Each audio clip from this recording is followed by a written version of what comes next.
Hey guys, welcome back to the channel. This is story about what if Naruto figures out who his parents are after the harsh treatment of villagers part 1. Before I start, please do support for more amazing content and comments for part 2. Do consider to subscribe my channel and share my video to your friends and check out the description as well. Let's start the video. Kushina woke up in a hospital bed. She remembered Minato finishing the stealing jutsu, and the QB was sucked into her son. She remembered being wounded as the QB screamed at being incarcerated yet again. She had thought it had been fatal. Minato said that it looked fatal. So why was she still alive? A nurse must have seen her eyes open because she heard them talking about Sandaime. Sarutobi-sama would probably arrive soon with many questions that they hadn't had the time to properly answer the night of the attack. The night of Naruto's birth. Kushina was weak, but she was alive. And she wanted nothing more than to hold him in her arms. To protect him. She knew all about what it was like to be a young Jinchuriki. She knew what it was like to grow up alone. Nurse, Kushina rasped. Her throat and chest hurt badly. She didn't even bother trying to form chakra. She simply searched for a call button. She was still exhausted. Her heritage gave her incredible longevity and health, but she had been injured badly. It would take some time to completely heal. As much as she wanted to storm off and find her son, she would have to rely on others. The nurse came in and looked at Kushina. "You are an amazing woman, Uzumaki-san," the nurse said. "Nobody expected you to wake. When Sandaime-sama brought you in, you had internal injuries and suffered from severe chakra exhaustion." "Where is my son?" Kushina asked, grabbing the nurse's arm. "Where is Sarutobi-sama? Please. You must calm down, Uzumaki-san. Your injuries are severe." Kushina's temper flared. She knew that she should rest. Objectively, she knew that it was a bad idea. But she hadn't seen her son. Her husband had used a forbidden sealing jutsu that dragged him to hell to save them, and she thought that she had died. She knew better, but her temper got the better of her. "No! Bring me my son," she screamed, forming chakra and channeling it into her body. "Now!" The nurse screamed in pain, and Kushina realized that she was squeezing the poor woman's arm with a combination of a mother's protective instincts and the enhanced strength of ninja techniques. Kushina let go of the nurse. "I'm sorry. Please. Just bring me my son," Kushina pleaded. "Thank the gods," came a familiar voice. Jiraiya-sensei crouched in the window. "I know that I am the boy's godfather, but I would have been terrible at it. Sarutobi-sensei would have had to do most of the work. I know nothing of babies." Jiraiya had his head hung in shame. He wouldn't meet Kushina's eyes. "Where is he, Jiraiya-sensei? Do you know?" Kushina pleaded. "Sarutobi-sensei is protecting him." Jiraiya stopped. Jiraiya turned away. He couldn't even look in her general direction. His favorite students had grown up, gotten married, and had a child. To top it off, they had asked him to be the boy's godfather. He knew his own faults. He knew that he couldn't be around the boy until he was older. He just couldn't. "I'm sorry. I'm so sorry." His voice was barely a whisper. Kushina was barely paying attention. Her body was screaming in pain from her exertion with the nurse. Jiraiya was sorry. Why wouldn't he be sorry for her? Her husband, his favorite student, had died protecting the village. It hit her then. Minato was dead. Not only dead, but dragged off by the Shinigami. She wept openly. Her son was alive. Her husband was dead. She was still excited about her son, but it was bittersweet without Minato. They were shinobi. They knew the risks. But she had always dealt with it in the long term by denying the possibility of their deaths. The nurse led Sarutobi-sama into the room. Jiraiya still wouldn't look at Kushina, but he didn't leave either. Kushina was flooded with joy at the tiny baby Sarutobi brought her. She cried harder, bringing Naruto into her uncharacteristically gentle embrace. He had blonde hair, just like Minato. 6 months later, the apartment of Kushina Uzumaki. "Jiraiya-sensei, it doesn't matter." "I'm not dead," Kushina said. "It matters. I heard that you two might be dead, and my first thought was, I hope Sarutobi-sensei doesn't know I'm his godfather, because I didn't want a baby around. You and Minato honored me and I nearly blew it off because I don't like babies," Jiraiya said fiercely. He had vowed that he would be the very best godfather possible. Kushina paused, looking at the Sannin intent on murdering the man. He hadn't left her alone since the hospital. Naruto was finally asleep and the dolt was nearly screaming at her. He really did know nothing about babies. For being such a renowned pervert, the Sannin was amazingly uninformed about the aftermath. "Shoo," Kushina shushed. "Naruto is finally asleep." She had a hard look in her eyes. She had recovered quickly from her injuries. A testament to her Uzumaki health. She knew that Jiraiya was racked with guilt. At first, she had been infuriated with the Sannin, but after several months she was mostly just tired. "Jiraiya-sensei, you aren't helping. I'm exhausted. Naruto is definitely an Uzumaki. He has endless stamina and I don't have the energy to be mad at you anymore. We are safe within the village. Just go somewhere. Write your books. If you wake Naruto again, by all that is righteous and holy in this world I swear I will poison you and then beat you to death." I mean it, come back often but leave. Tsunade has been gone since the end of the war. You are fantastic with Genin, but Naruto is only a baby. But, I'm letting you off the hook, Jiraiya-sensei, Kushina said honestly. It wasn't the old Lek's fault, really. It was like the scorpion and the frog. Just make sure that you come back around, she added. Jiraiya hung his head. They had had this conversation many times before, but he could tell that the red-hot habanero was no longer angry with him. He would have deserved it if she had held a grudge forever. He knew that. After the first time Kushina had forgiven him, he made the vow. He intended to keep it, but he couldn't fight her anymore. She was right. He hated that she was right, but he admitted it. You're right. I'm not helping. I will not fail again. I will return. Kushina sighed. I almost wish you'd just go peep at the hot springs so I could have some peace, Kushina muttered. She was too tired to be offended by the old Lek. She fell asleep where she sat on the couch, leaving Jiraiya to wonder if she'd meant it. Jiraiya made sure to secure the apartment before he left. Playground in the Leaf Village. Naruto, age 4. Hi. My name's Naruto Uzumaki. The boisterous blonde boy shouted at the other children in the sandbox. Kushina was sitting on a bench watching her son. His spiky blonde hair reminded her so much of Minato. It had been 4 years and she still missed him, but his absence hurt a little less. Sandaime had been very generous with their stipend, and she hadn't been on a mission since before she was pregnant. She still trained, but she hadn't been in the field in years. Every time she got restless, she would look at Naruto and the restlessness melted. She knew that he needed her. The other villagers always whispered and avoided him. It was supposed to be an S-rank secret, but somehow it had leaked to the general populace that Naruto was the Kyuubi Jinchuriki. She understood their hatred. It was callous and uninformed, but she understood. At first, she had challenged the villagers who stared and whispered. But it didn't really help any. Naruto would just have to grow up and prove to them that he wasn't the Kyuubi. Her ninja friends, on the other hand, were much easier to persuade. She explained to them that Naruto was just a boy, that being the Jinchuriki didn't mean that he was the Kyuubi. She found out who her true friends were, not that she was surprised at who remained. Mikoto Uchiha was one of them, although her husband wasn't. Shikaka Nara had said troublesome, in an understanding tone. She was never close friends with the Hyuga, but the Hyuga were more outraged that she refused to remarry and raise Naruto alone than whether Naruto was Kyuubi. Of course, Minato's sole surviving student, Copy Kakashi Hatake, didn't care.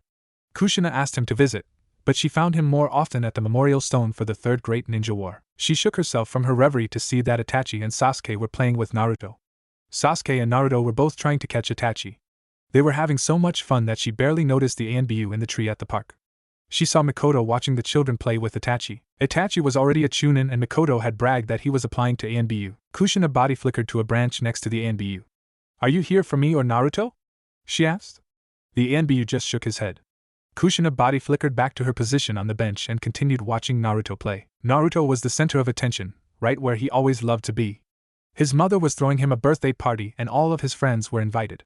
He was always trying to make more friends, but the adults in the villages seemed to do something to make sure that other kids stayed away. Very few parents would let their kids get close to Naruto for long. The only kids his own age in attendance were Sasuke Uchiha and Shikamaru Nara. Sasuke was fun to play with, but he was always going on about what an awesome ninja he would be when he grew up. He always talked about how he would be just like his older brother, Itachi. It took Itachi only a year to graduate the academy, and he already joined the NBU. Shikamaru was quiet, but he liked to play. He was always trying to teach Naruto to play shogi or go, but Naruto liked running around more than board games. Still, it was nice to play inside when it rained. Shikamaru was also friends with Choji Akimichi, but Choji's parents weren't as understanding about the Kyuubi incident as Shikamaru's parents.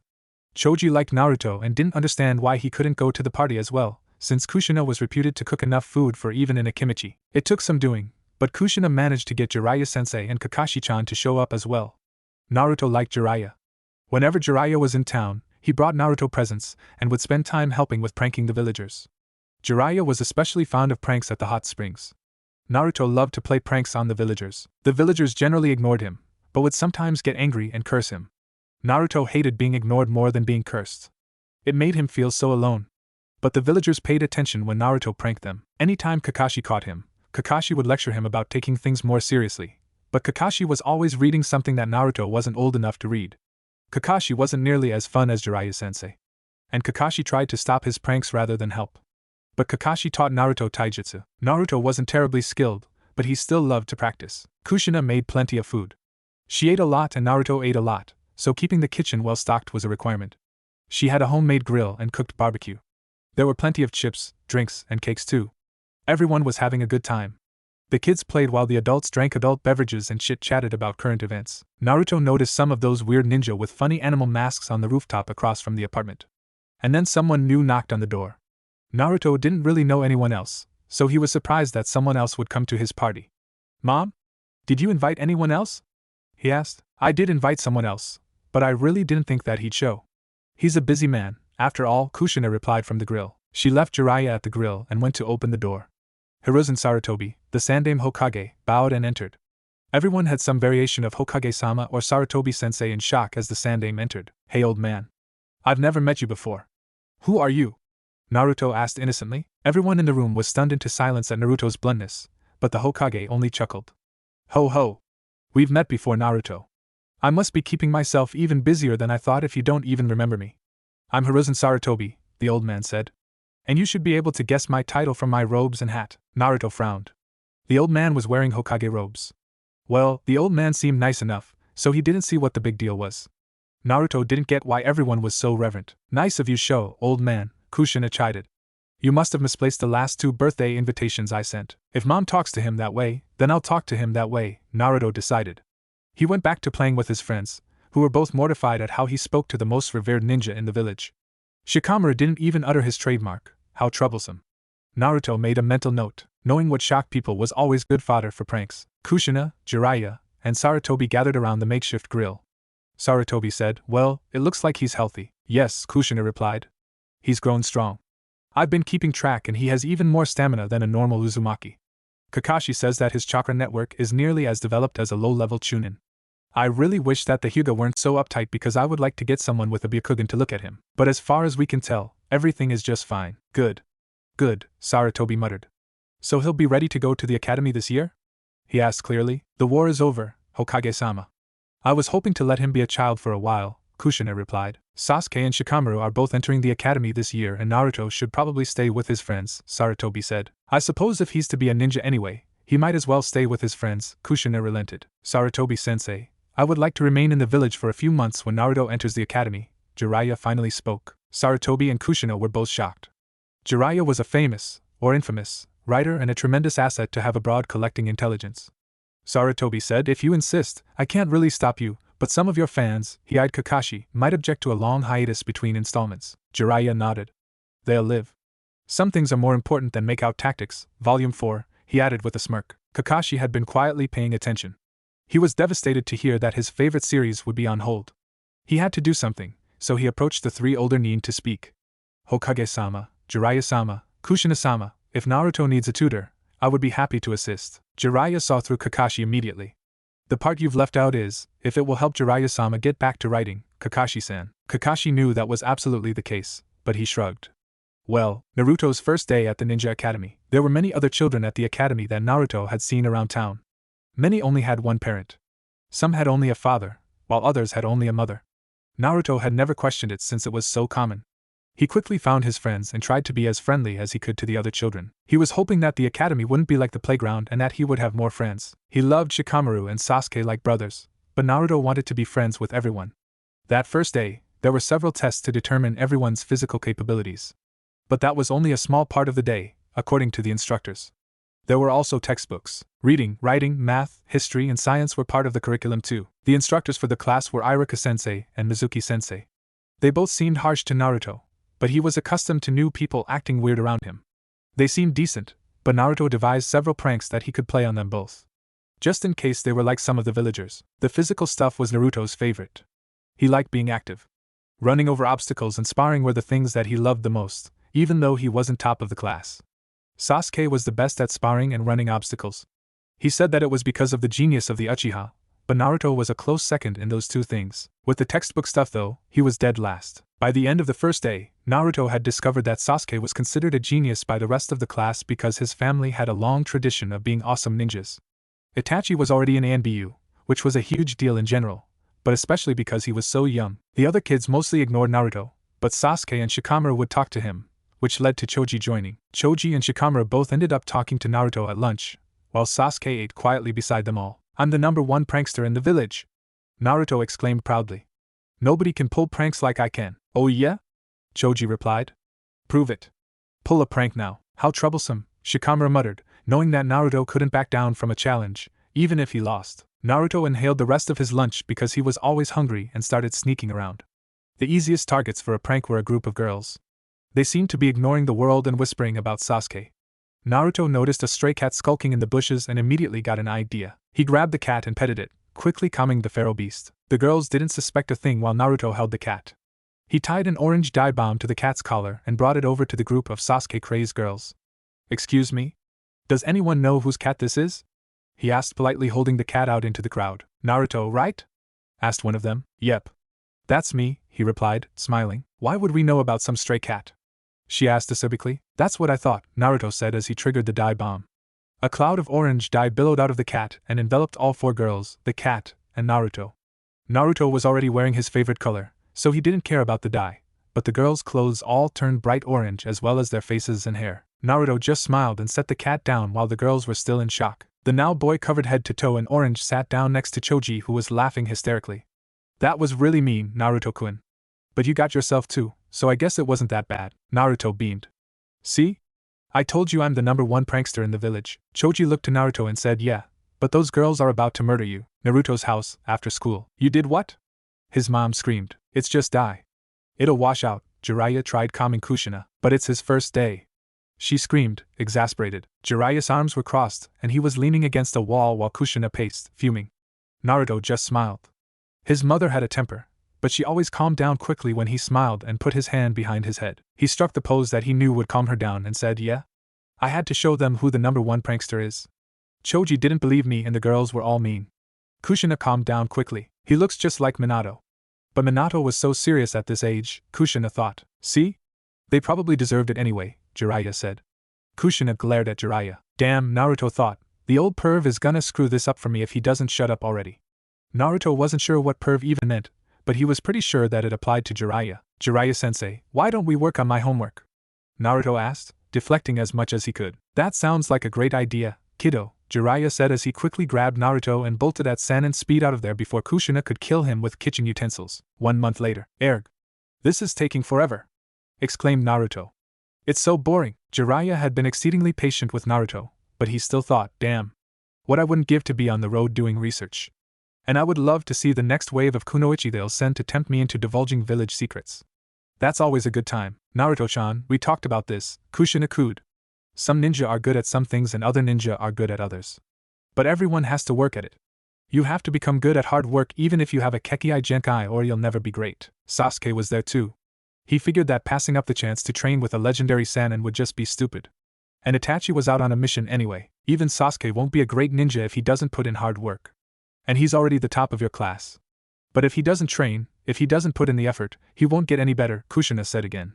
She must have repeated the lecture 100 times since Naruto's first day, but she only added the part about the Kekkei Genkai when Sasuke was around. Jiraiya nodded in agreement.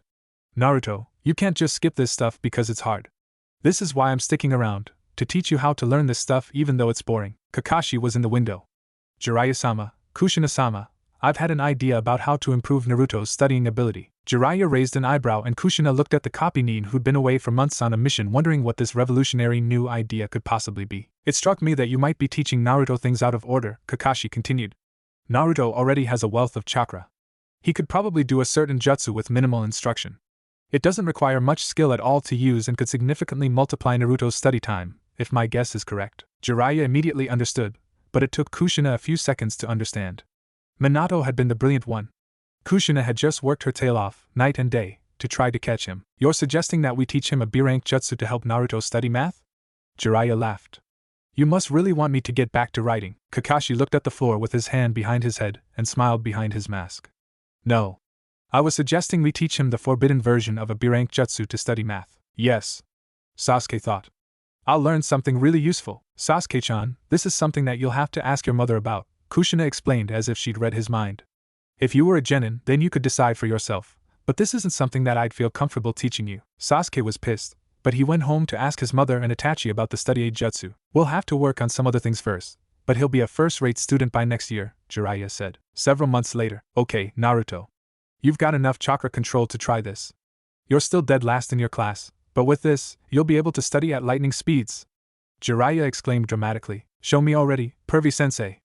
Naruto asked excitedly. It's called Shadow Clone Jutsu, Jiraiya explained. Watch. He made the single hand sign for the jutsu and poofed into 2 Jiraiyas. See? They said in unison. Jiraiya-sensei, how does that help? Naruto was confused. First, learn the jutsu. Then we'll explain, the 2 Jiraiyas. It didn't take long for Naruto to figure out how to channel his chakra into the jutsu. His first successful shadow clone filled the entire study room with clones. There were legs and arms everywhere, mashing everyone against walls and floor. Naruto couldn't get the exact number of clones right, but he could easily make too many instead of too few. After several practice runs, Jiraiya took Naruto to the library. Jiraiya checked out as many books on speed reading as the library had. Naruto, make a shadow clone for each of these books. Then, each shadow clone will read a different one of them. Naruto didn't understand, but did as he was instructed. He was still at the bottom of the class and wanted badly to improve. His mother had said that as long as he passed, his ranking didn't matter, but he wanted to show everyone that he could be good at things too. After about 3 hours of reading, most of the clones had finished their books and were practicing the speed reading techniques at the end. Jiraiya announced to the gaggle of Narutos, okay. Now disperse the clones, one at a time. Naruto tried, but ended up dispersing them all at once. He still didn't quite get the big deal about them. Jiraiya picked up a book at random and asked Naruto about it. Naruto answered the question correctly, and Jiraiya picked up another book. And another. Until Naruto figured it out. Everything the clones learn, I remember when they disperse. He said excitedly. Now you're getting it, kiddo, Jiraiya responded. Every day, after school, I'm going to have 10 or 20 books ready for you to read, starting with these books on speed reading. You are going to be so good at academics after just a few weeks that they're gonna think you're a genius. And then he muttered, or cheating, under his breath and thought, which he kind of is, taijutsu training with Kushina after school, several weeks later. Why is Jiraiya-sensei leaving? Naruto asked as he threw a wild punch. Kushina easily blocked it, saying, he has important work to do. Naruto tried a kick. Writing his pervy novels? How do you know how pervy his novels are? Kushina asked, knocking Naruto to the ground. That's what everyone says. Naruto exclaimed as the ground knocked the wind out of him. Kushina sat down on the ground next to Naruto. There's something that we need to discuss, Naruto. Okay, Naruto was worried. His mother had never discussed anything seriously with him before. It's about when you become a genin, she said. Have you thought about who you'd like to be teamed up with and why? Naruto thought for a few moments before answering. I'd love to be with friends, but I wouldn't mind making new ones. Naruto, I've seen how the Hokage works. I can guess what the teams will be. Some of them are already set, but some of them aren't. The ones that aren't are going to depend on academy grades, she explained. So? Naruto asked. Sasuke is first in your class. If Jiraiya and Kakashi hadn't helped you study, you'd be last. Then you and he would end up on the same genin team. But your grades are improving rapidly now, so that probably won't happen. So? Naruto asked again. Well, you've always worked extra hard to compete with Sasuke. The competition between you two is good. You are both becoming strong quickly. If you want to be on the same genin team as Sasuke, you're going to have to make sure that your grades are dead last. What? Naruto was floored. He'd have to do badly on purpose if he wanted to get stronger? What the hell? I think you two would both get much stronger if you continued to compete with each other. The only reason I got to be as strong as I am and your father got as strong as he was is because we had someone to compete with, Kushina said with a far-off look. Naruto grumbled. He liked being good at school. Doing badly on purpose was not going to be easy, but if he could get stronger, he supposed that would be worth it. Naruto realized that it was the first time he'd ever heard his mother mention his father. Who was my father? Naruto asked innocently. He was the only man I ever loved, Kushina said evasively. Naruto will probably figure it out eventually. He looks so much like Minato. I don't want Naruto to get a big head about being the son of a Hokage. The Hyuga and the Uchiha have big enough heads for the entire village, but it's still an S-ranked village secret and the Hokage would have to approve disclosing it, even to Naruto, she thought. Not that that would stop me. 2 years later, the morning after the Uchiha massacre. What are those alarm bells? Naruto shouted. He had spent at least an hour a day with 12 clones in the library every day since he learned that trick and knew everything publicly available. Some things he'd had to read twice, but he found that knowing the answers to things made life much easier than not knowing. He hated not knowing almost as much as he hated being ignored. I don't know. I don't know, his mother said, still shocked. Naruto, go to school. I have to speak with some people, she said distantly. So Naruto went to school. Sasuke or Shikamaru might know something. Itachi was in ANBU and he was probably part of whatever it was. Shikamaru, do you know what's going on? He asked as soon as he spotted the pineapple-haired boy. I heard my father talking about it. Itachi went insane and killed all of the Uchiha except Sasuke. Everyone, Shikamaru informed Naruto. Naruto couldn't fathom it. Itachi had been such a nice older kid. He didn't seem like a psycho killer at all. He hadn't been around lately, But Naruto figured that was just because he and Sasuke were in the academy and Itachi was out on missions. What's going to happen to Sasuke? Is he okay? Naruto interrogated. I don't know. That's all I heard before I had to go to school, Shikamaru replied. That's so terrible, Choji said emptily. He wasn't even eating, he was so sad. The teachers came in with solemn expressions. Class, as some of you may have heard, there was an incident last night involving the Uchiha clan. Itachi Uchiha suddenly and without warning went on a rampage, killing everyone except Sasuke Uchiha. His motives and whereabouts are unknown, but the village has labeled him a missing nin. There are reports that he fled the village. There will be no class today while we try to get answers. The two Chunin left the stunned class. Naruto didn't know where to go. His mother wasn't going to be home, and she was always there to let him in after school. He didn't like wandering the streets because of all the weird stares and occasional angry mobs from the villagers. But he felt like he had to do something. The only person that he could think of to find was the Hokage. The other students went home, but Naruto charged straight into the Hokage tower. The staff at the tower was so shocked by the boy that they didn't think to stop him. They all knew that he was the Jinchuriki, and some of them were terrified of what might happen. Some of them just wanted to see what the notorious mischief maker was up to, and a few hoped he'd piss off the Hokage and get himself killed. Naruto burst into the Hokage's office. Jiraiya was already inside, as was his mother. What the hell is going on, old man? Naruto yelled. Normally, Sarutobi enjoyed the high-energy antics of the blonde-haired youth, but today he had too much to deal with. I'm having a meeting about a massacre and I don't have time right now, Naruto. Please leave. Kushina went over to Naruto to shuffle him out of the office, but Naruto wouldn't back down. Damn it, I only have a few friends and one of them just lost his entire clan. At least tell me where he is. He's in the hospital. He was under a genjutsu for a very long time, Naruto. He needs to recover, his mother explained. Well, what's going to happen to him now? Is he going to stay all alone at the clan's estate? Naruto persisted. He'll get an apartment and live with the other orphans until he graduates, Kushina went on. Naruto was horrified. Orphans lived in a crummy, dilapidated building. He'd seen it before. It was one of those places filled with people ready to chase him and curse him on sight, if his mother or Jiraiya weren't around. Why? Why does he have to be alone? Naruto shouted. And then he uttered a plea that nobody had even considered. Why doesn't he just live with us? Everyone stopped. The Hokage looked at Kushina. Jiraiya looked at Kushina. Naruto looked at Kushina. Kushina blinked at Naruto. She couldn't think of any reason why he couldn't. She'd been friends with his mother for years and he'd been playing with Naruto since before they could walk. Sasuke didn't have any family to object. She turned from Naruto to look at the Hokage. Why can't he just live with us? She asked the old man. The Hokage blinked. Twice. It would be better than the apartments, he finally said. You can talk to him when he wakes up. Hidden Leaf Hospital, Sasuke's room. Naruto and Kushina were in the room, watching the unconscious Sasuke twitch in his sleep. He was obviously having horrible nightmares. Sasuke rolled over and opened his eyes. What are you doing here? He asked the two Uzumakis. Why, Itachi? Why? Well, Sasuke, since you don't have anywhere else to stay, I volunteered to take you in. At least until you graduate from the academy, Kushina said. You're not my mother. You're not family. Go away, Sasuke said. As you know, Itachi killed all of your family. So I'm taking you in. Because Mikoto was my friend and Uzumakis take care of their friends. And you don't have anywhere else to go, Sasuke, Kushina said, leaving no room for argument. Sasuke rolled over. Mom, does he even have a choice? Naruto asked. Well, he could run away. But then he'd never finish training to become a ninja. I don't know if that matters to him right now though, Kushina responded. Sasuke growled and said, fine. I'll live with you, Naruto's house. This is going to be hard, isn't it? Naruto asked. We've been studying with shadow clones for over 2 years, Naruto. Faking it at school is one thing, but faking it at home is going to be nearly impossible, Kushina replied. Should we even try?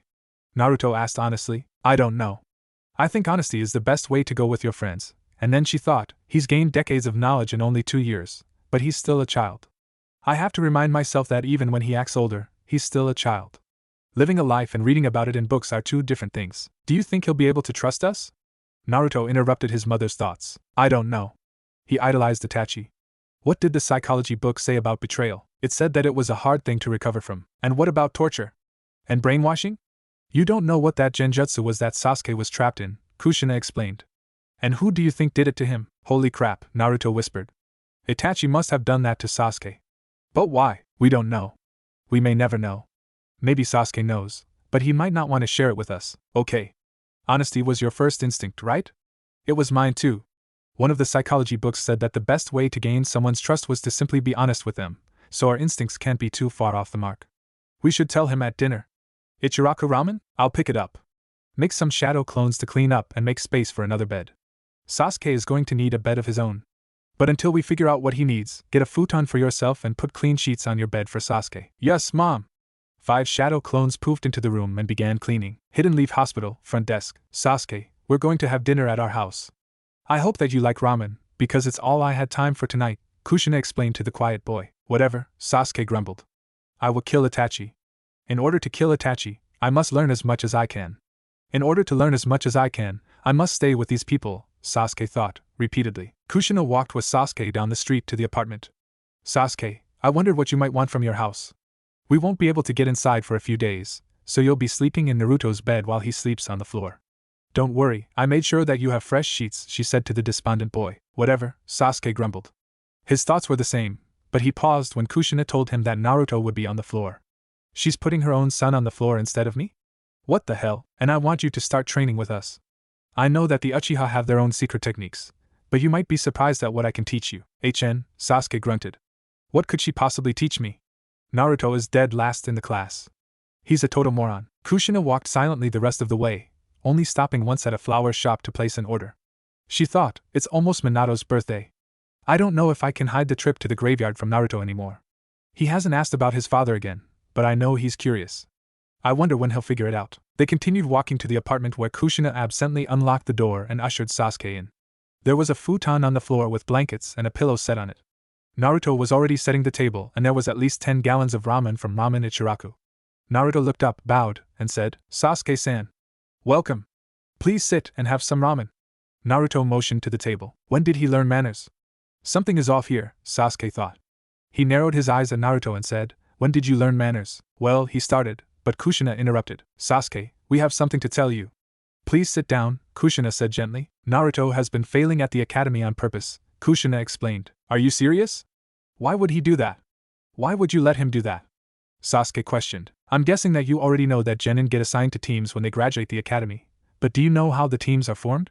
Kushina asked. The Hokage assigns them, Sasuke responded, sure that it didn't matter. Naruto was already slurping down soup and the noise was mildly distracting. Yes. But he assigns them on several factors.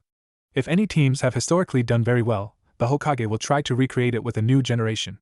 Ino Shikacho, for example. Beyond that, the Hokage tries to create balanced teams. When I was a genin, the lowest scoring student and the highest scoring student were paired with someone from the middle. And every year since then, the Hokage has done it that way. If you are the highest scoring student and Naruto is the lowest scoring student, Kushina trailed, then we'll end up on the same genin team, Sasuke finished. He looked at Naruto and said, You want to be on the same team that badly? Why? Naruto looked down from his noodles and said, We've always been friends, Sasuke. I wanted to make sure that I knew at least one person on my genin team. Sasuke narrowed his eyes at the blonde. Just how smart are you? Naruto finished his second bowl of ramen before answering. Kushina had begun devouring her ramen with as much gusto as Naruto had. I'm not any smarter, Sasuke. I've just learned a whole lot more than I let on, Naruto explained. How much more? What do you know? Sasuke interrogated. Math, history, literature, biology, physics, psychology, tea ceremony, smithing in theory, chemistry, poisons, cooking, basic chakra theory, basic battle tactics, human anatomy, and his face blushed, pervy stuff. Naruto! Kushina shouted. I'm being honest. Naruto shouted in return. How did you even get any of that material? She shouted, disapprovingly. We covered henge in class, he said sheepishly. We're going to have to talk about that, Naruto. And it isn't going to be comfortable for either of us, she said as she slurped more ramen. How? How could you possibly know all of that? Sasuke said, shocked. For once, he wasn't thinking about Itachi. I don't believe it. Naruto looked at him and did a hand seal that Sasuke didn't recognize. There was a poof, and then there were 5 of him. They huddled briefly, then each one hinged into a different character and began performing a scene from a play that Sasuke barely recognized. After the scene played out, Sasuke asked, How do clones and illusions help you learn this? What's the point? They aren't regular clones, Naruto explained. They're shadow clones. They take enormous amounts of chakra, but I have tons of chakra. And when they disperse, you remember everything that the clone experienced. Plus, using them almost constantly builds up my chakra level. I haven't actually compared, but I should have more chakra right now than most jonin. 2 years of studying about 50 hours every day. I finished the academy curriculum after the first 6 months. This is your secret study jutsu? Sasuke asked. Let me try. And he started forming the seals that Naruto had used. Kushina reached over and stopped Sasuke. Later. You'll need to build up your chakra level first, or you'll exhaust yourself and end up back in the hospital. We'll start work on that tomorrow. For now, just eat. You have school tomorrow. Ninja Academy, the next day. Naruto? Iruka-sensei asked. Naruto hadn't been paying attention. He was thinking about one of the books on torture recovery he'd read. He was still concerned about Sasuke. Huh, he said. He didn't really have to act distracted. It was boring stuff. Stuff that he'd covered long ago. He was genuinely bored. Tell the class what chakra is, Naruto, Mizuki-sensei said, annoyed. It's a combination of physical and spiritual energy that ninja use, Naruto rattled off without thinking. Sasuke elbowed him in the ribs and whispered, Idiot. Naruto thought, oh shit. I'm supposed to be dead last. What if they pick up on the charade? Gotta cover. And chakra is how you do cool jutsu like fireballs, he exclaimed, excitedly. The reality was that he thought fireballs were cool and he was excited to try them, but he knew that he needed a strong foundation in the basics before he started learning those things.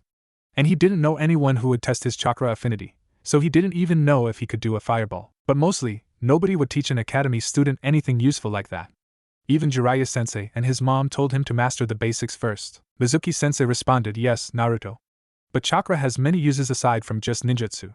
There's also genjutsu, taijutsu applications, and medical jutsus. Naruto tuned him out again. One of his clones was in the library reading up on what little was available on genjutsu. He hoped the clone would finish soon and disperse so that he would have something else to think about. Shikamaru watched Naruto and Sasuke's brief exchange. He had gotten very good at analysis. His father was still better, but he was very good. Sasuke and Naruto were up to something. During lunch, Shikamaru made sure that he was alone with Naruto and Sasuke. Okay. What's going on? Sasuke and Naruto looked at each other. If I slip up again, he'll probably figure it out anyway, Naruto said. You can't unring a bell, Naruto, Sasuke said. Shikamaru, you can't tell anyone. Not even Choji. Not until we're all at least genin. Okay? Naruto asked his friend. It's your secret. If you can't manage to keep it, it's not my fault. But I won't tell anyone, Shikamaru responded. It'd be too troublesome. I've been tanking academics, Naruto confessed. Why? Shikamaru couldn't figure it out. Naruto loved getting attention, and being the top of the class would certainly have gotten him attention. If I'm top of the class or number 2, then there's no way that I'd be on the same genin team as Sasuke, Naruto responded. He liked Naruto and wanted to be on the same team as him. But he had also been friends with Ino and Choji practically since they were born. He wondered how the genin teams were assigned. You're going to be teamed up with Ino and Choji. Sasuke is my only other friend. I don't dislike any of the other kids, but it would just be easier to be on the same team as Sasuke, Naruto explained. Shikamaru looked thoughtful for a moment before saying, easier to pretend that you don't know anything and barely pass any of the tests than to just tell the Hokage that these are the lengths you are going to in order to ensure that you are paired up as genin. Naruto looked at Shikamaru. When you put it like that, it sounds like the Hokage might actually listen instead of just doing what he thinks is best. This way is much more likely to actually work, he said with a smirk. Shikamaru sighed. Telling would be too troublesome. It's just until we're genin, Shikamaru, Naruto assured his friend. Then I won't have to pretend to be totally clueless. Do you even care who else is on your team?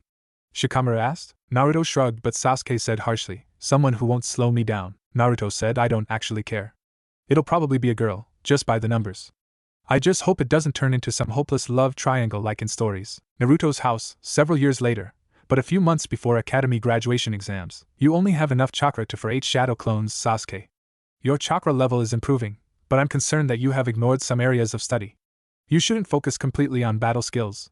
You need to keep up on the other stuff as well or you'll never be good at anything else, Kushina admonished Sasuke. Sasuke's bed and a few other things were in with Naruto's stuff in one room and Naruto was reading the chakra theory book again. What use will they be against Itachi? What if he comes back to finish the job?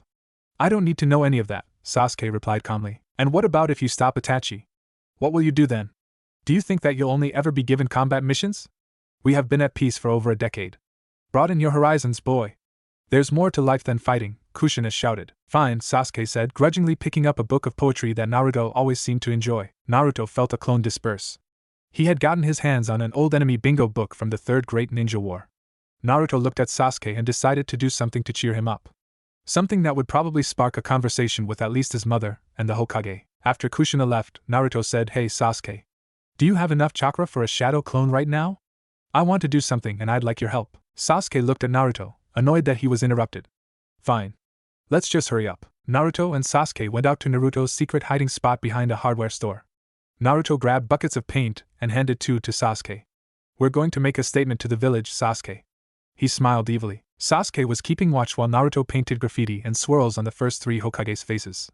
He left the 4th untouched. With Sasuke on watch, the pranksters spotted the Chunin before they were close enough to see the boys. Naruto, incoming. Let's go, Sasuke said calmly. It's no fun if they don't know it was me, Sasuke. Get out of here. I'll be fine, Naruto said. You'll get in trouble, Naruto. Come on. Don't mess around. Let's go. It's the fastest way to see the Hokage. I have questions that only he can answer. I need you to tell my mother that I did this to talk to him. Please, Naruto pleaded. Fine, Sasuke said as the clone dispersed. Two Chunin approached and Naruto said, well, let's get this over with.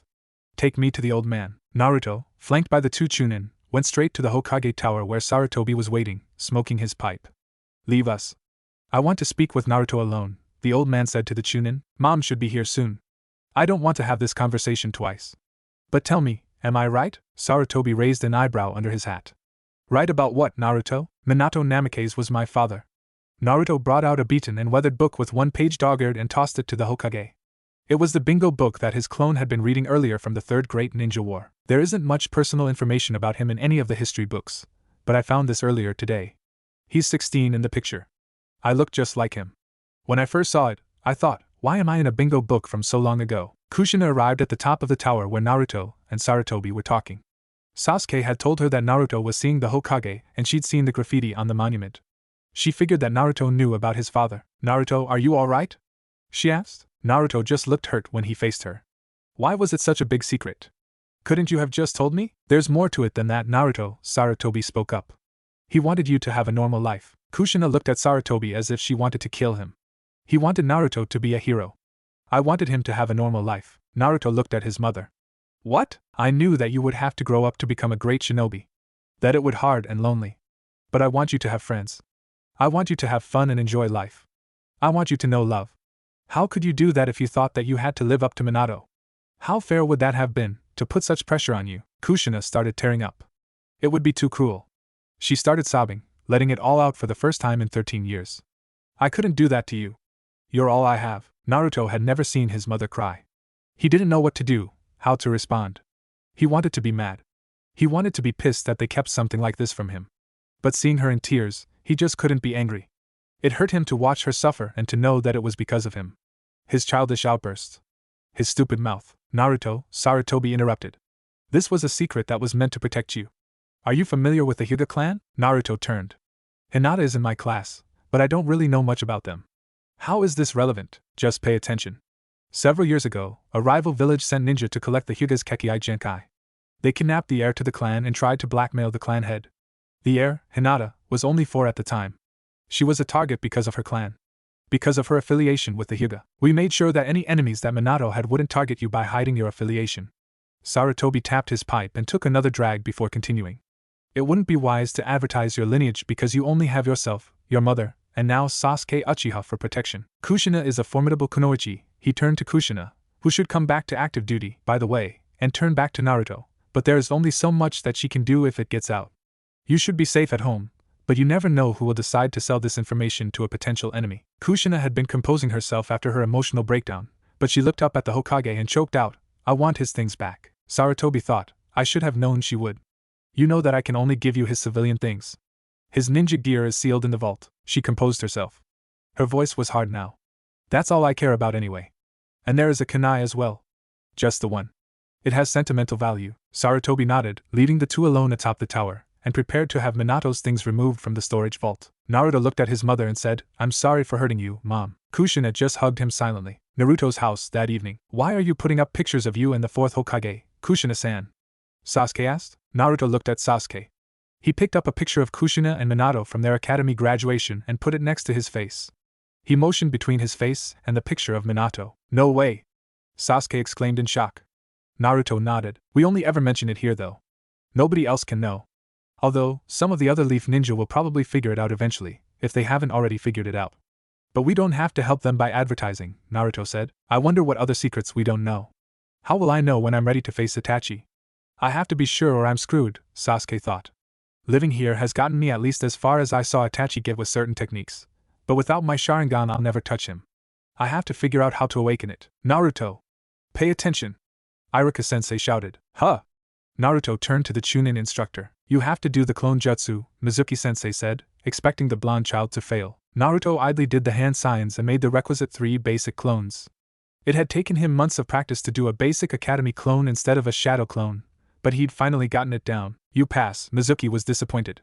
The brat is supposed to fail, damn it. He hasn't made a single clone in practice, let alone 3. How can I manipulate him if he passes? Crap. I'll have to think of some other way to take revenge on that damned QB. Naruto had gotten the bare minimum correct on the written test to pass, and he needed to pass all 3 practical tests in order to graduate. He and Sasuke had long since mastered the practical skills to the point that they didn't even need to use hand signs anymore. The two had even practiced using them in their taijutsu sparring sessions. But the test didn't call for that level of skill, and showing off wouldn't help his goals. Iruka returned Naruto's contagious smile. Whatever happened 13 years ago, Naruto isn't the QB. He's just not that psychotic. The students who passed that final test received headbands with the leaf symbol with instructions to return in the morning for assignments. Naruto, Sasuke, Shikamaru, Choji Ino, and some pink-haired girl went out to celebrate. Sasuke didn't want to, but neither did Shikamaru. Choji and Ino convinced Shikamaru to come out, while Naruto convinced Sasuke to go. Naruto didn't know what the deal was with the pink-haired girl, but she and Ino were constantly fighting over something. Hi. I'm Naruto. Who are you? He asked. I know who you are, moron. We're in the same class. You're always playing pranks on everyone and I can't believe you actually passed, the pink-haired girl said with venom. Oh, come on. Have a sense of humor. You can't be that mad, Naruto replied. Pink hair was definitely exotic, and he had just started to notice things like that on girls. The pink-haired girl merely ignored him and walked next to Sasuke. Sasuke-kun, I'm so glad that you decided to celebrate with us, the girl cooed. Are you kidding me? She likes Sasuke? Too bad for her, he's not into romance at all. That time I showed him one of Ero-sensei's books was hilarious though, Naruto mused. Naruto went over to Ino and said, Hi Ino. What do you feel like tonight? Choji probably wants barbecue. Shut up, moron. I'm trying to listen to Sasuke, Ino replied coldly. Oh, come on. Is every girl in the village obsessed with him, or is someone playing a massive joke on me? Naruto thought. Screw it. I'll just focus on becoming Hokage. That'll teach them for pulling this kind of joke on me. The group was stopped by a man about 50 years old with strange markings on his face and long, spiky, white hair. This year's graduating class, huh? Who've we got here? Jiraiya asked. Shikamaru bowed and said, It's an honor, Jiraiya-sama. I am Shikamaru Nara. This is Choji Akimichi, Sasuke Uchiha, Sakura Haruno, Ino Yamanaka, and Naruto. Hey, Ero-sensei. How's the latest book? Naruto interrupted with a smile. Sakura shouted, You can't talk to one of the legendary Sannin like that, you moron. Jiraiya chuckled. You're absolutely right, Sakura-chan, right? He should be more respectful of his elders. Shut it, Ero-sensei. Or I'll tell them about that time you took me to the hot springs and… Jiraiya clapped a hand over Naruto's mouth, smiling nervously. The class clown/moron knows Jiraiya-sama? Sakura sputtered. And has blackmail material on a Sannin. Weird, Shikamaru thought. Sasuke maintained his usual calm demeanor, but everyone else was shocked into silence. Let me buy you all dinner, Jiraiya said, keeping his hands firmly wrapped around Naruto's mouth. Choji was the first and most eager to reply. We would be honored, Jiraiya-sama, with a bow and a smile in his eyes. At the barbecue restaurant, Jiraiya emptied his wallet, paying for a meal that included both Naruto and Choji. Naruto wouldn't tell anyone how he knew Jiraiya, and Jiraiya just kept saying, We met a long time ago. The group of freshly minted genin and one Sannin left later than anyone anticipated, so Jiraiya offered to make sure everyone made it home without incident. Sasuke and Naruto were the last of the group with Jiraiya. Sasuke-kun, where are you staying? Jiraiya asked. He's staying with us. Which you'd know, if you'd come around more often, Ero-sensei, Naruto replied. Jiraiya winced. I'm sorry, Naruto. But I had important research to do, Jiraiya lied. I wish I didn't have to lie about that. The three walked into the apartment, and Jiraiya stopped when he noticed the pictures.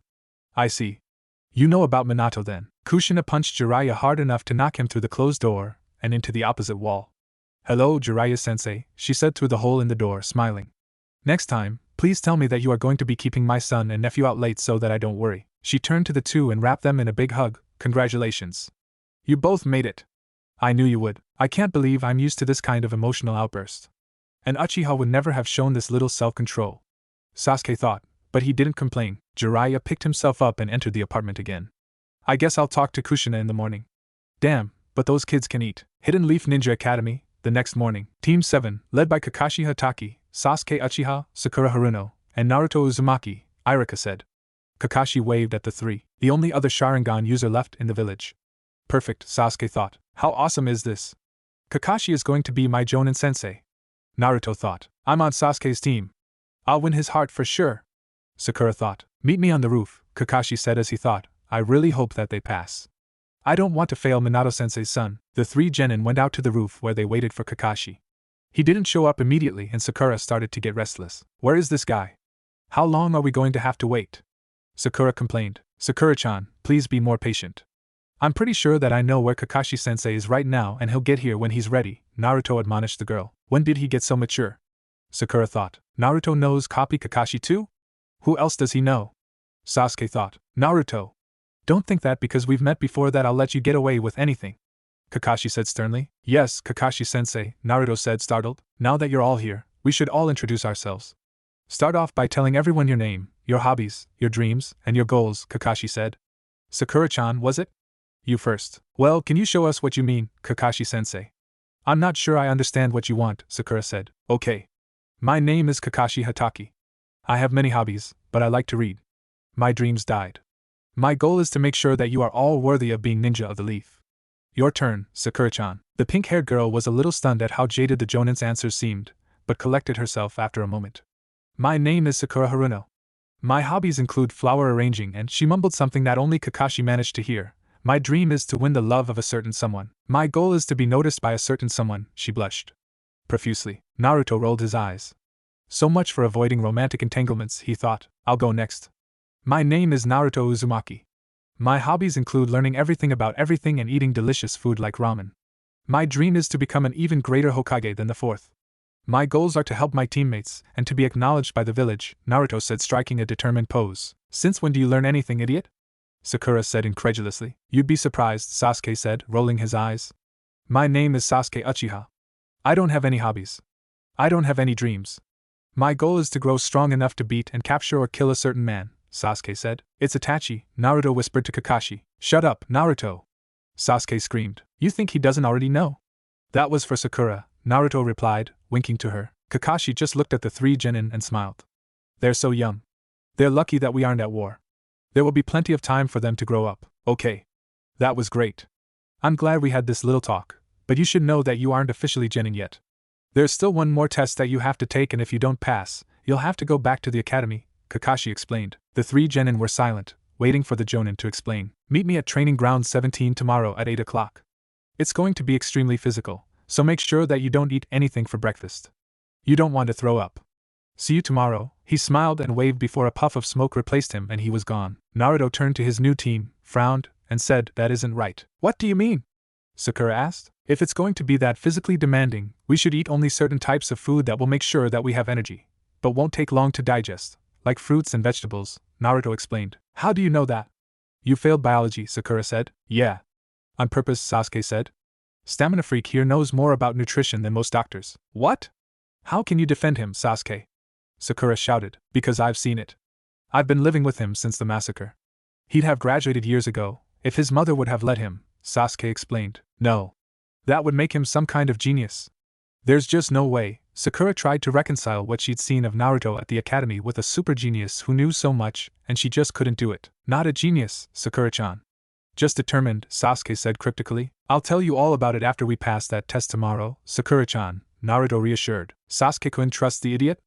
I don't know about this, but I guess if Sasuke-kun trusts him, I'll trust him too, Sakura thought. Oh shit. Kakashi already knows, Naruto paled.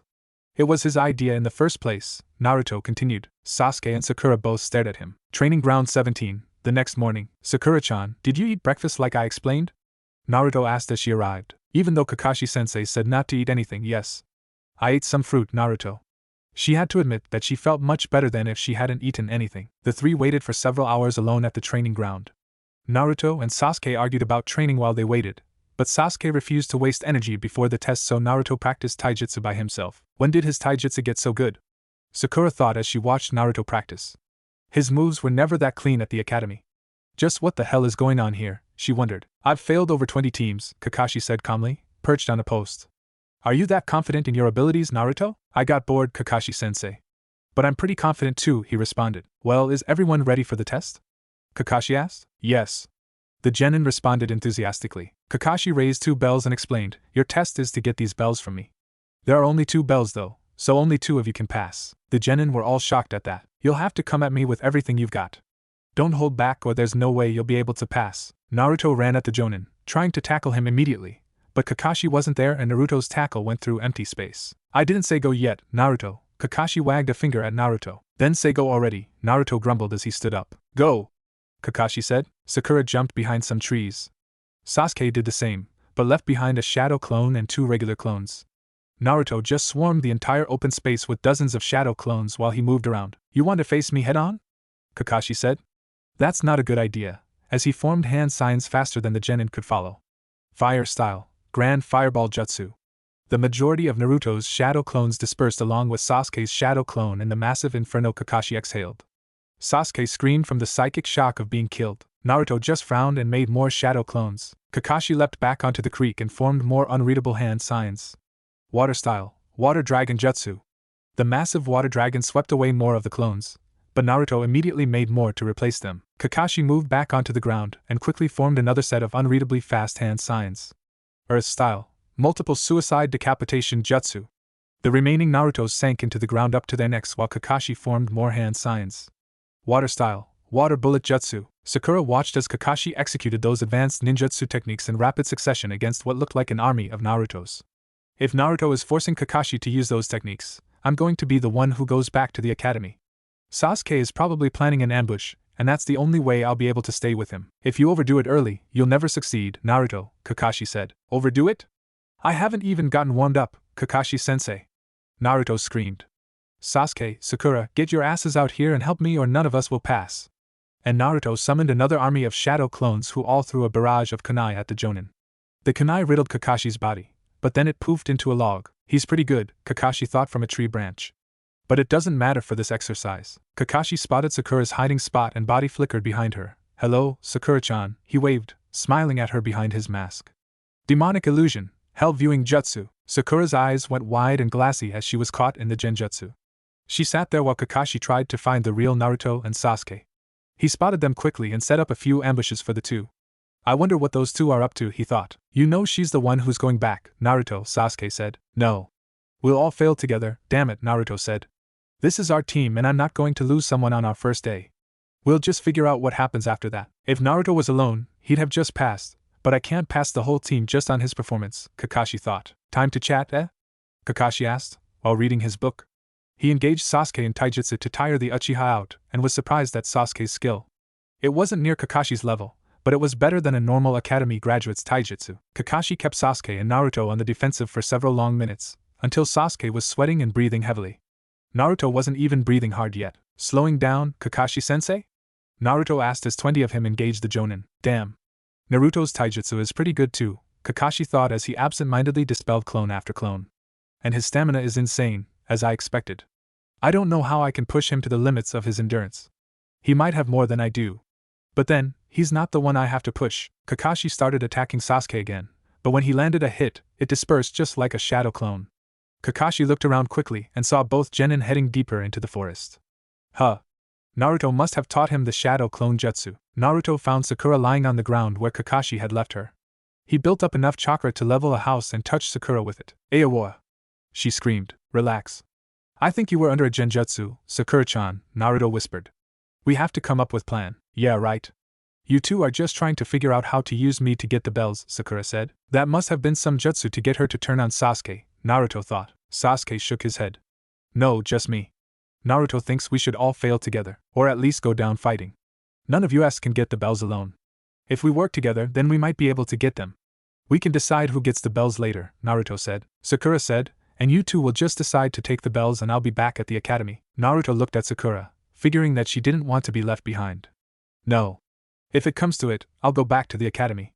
But we're getting ahead of ourselves. If we work together, we might be able to get the bells.